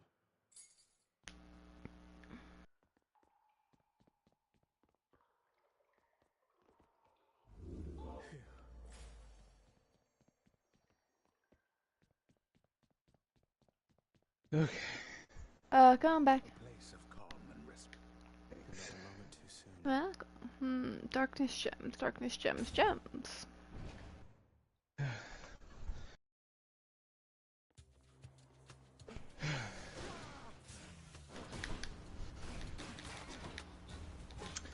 wanna watch you play Soma. You wanna watch what? Soma. Okay. Ah!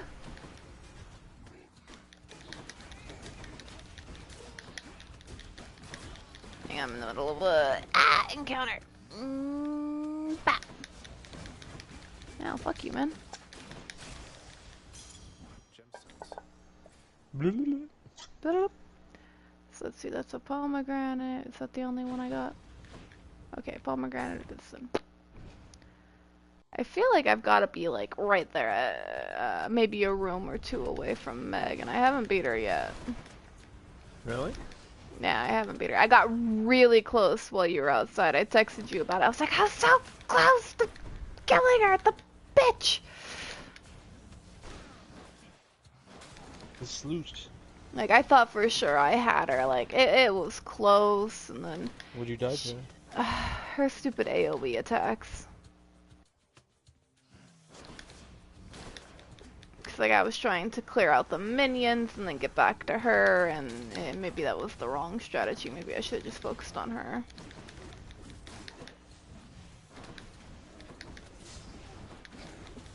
I know I do. Yeah, like, I probably should have just fucking ignored her completely and focused on the minion. Or not her. I should have ignored the minions and focused on her, but mistakes were made. Attack her stronger. Yes, we're doing that.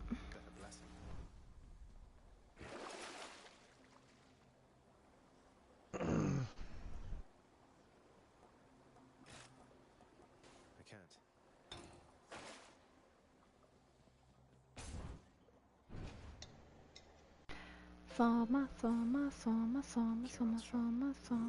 Okay, yeah, alright, so here is Mega's Encounter. Let's see if I can fucking do it, or if this is death. And there you are again. Hey, hello, rah rah rah. Rah rah rah. I have no envy for your father's position.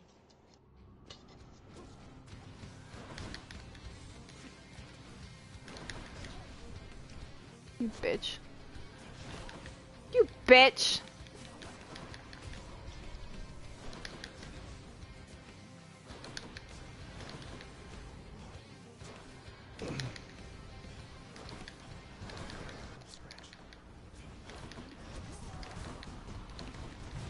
Oh! Okay, that's the first time you've done that attack against me, you skank.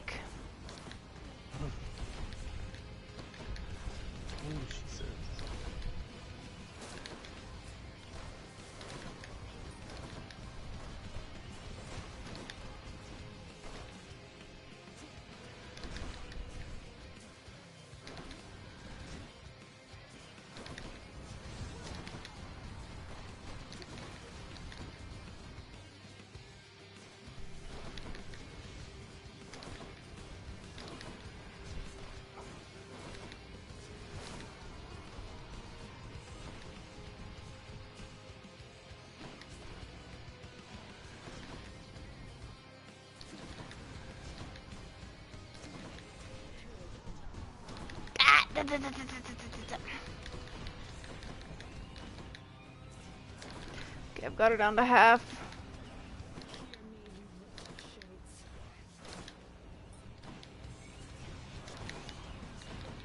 Stop using that ranged attack, you coward! You're just pissed because I'll kick your ass.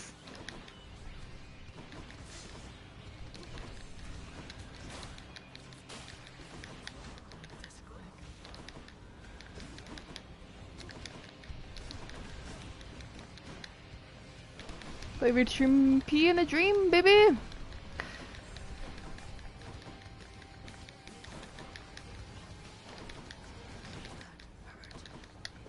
I'm sure it did fucking hurt, you stupid skank.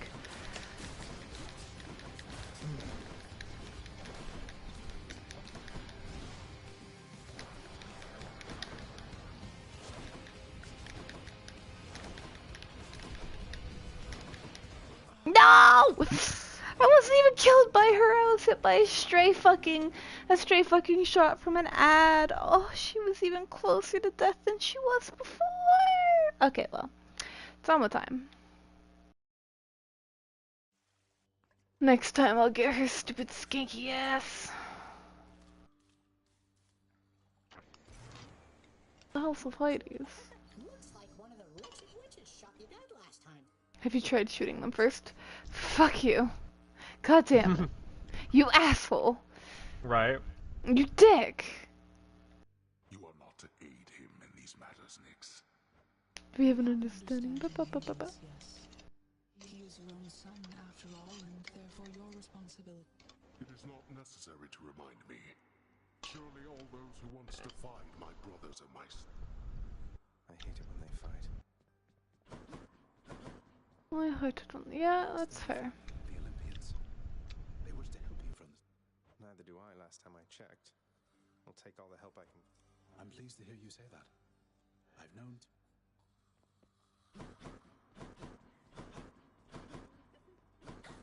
Oh, hey, Dusa. What's up?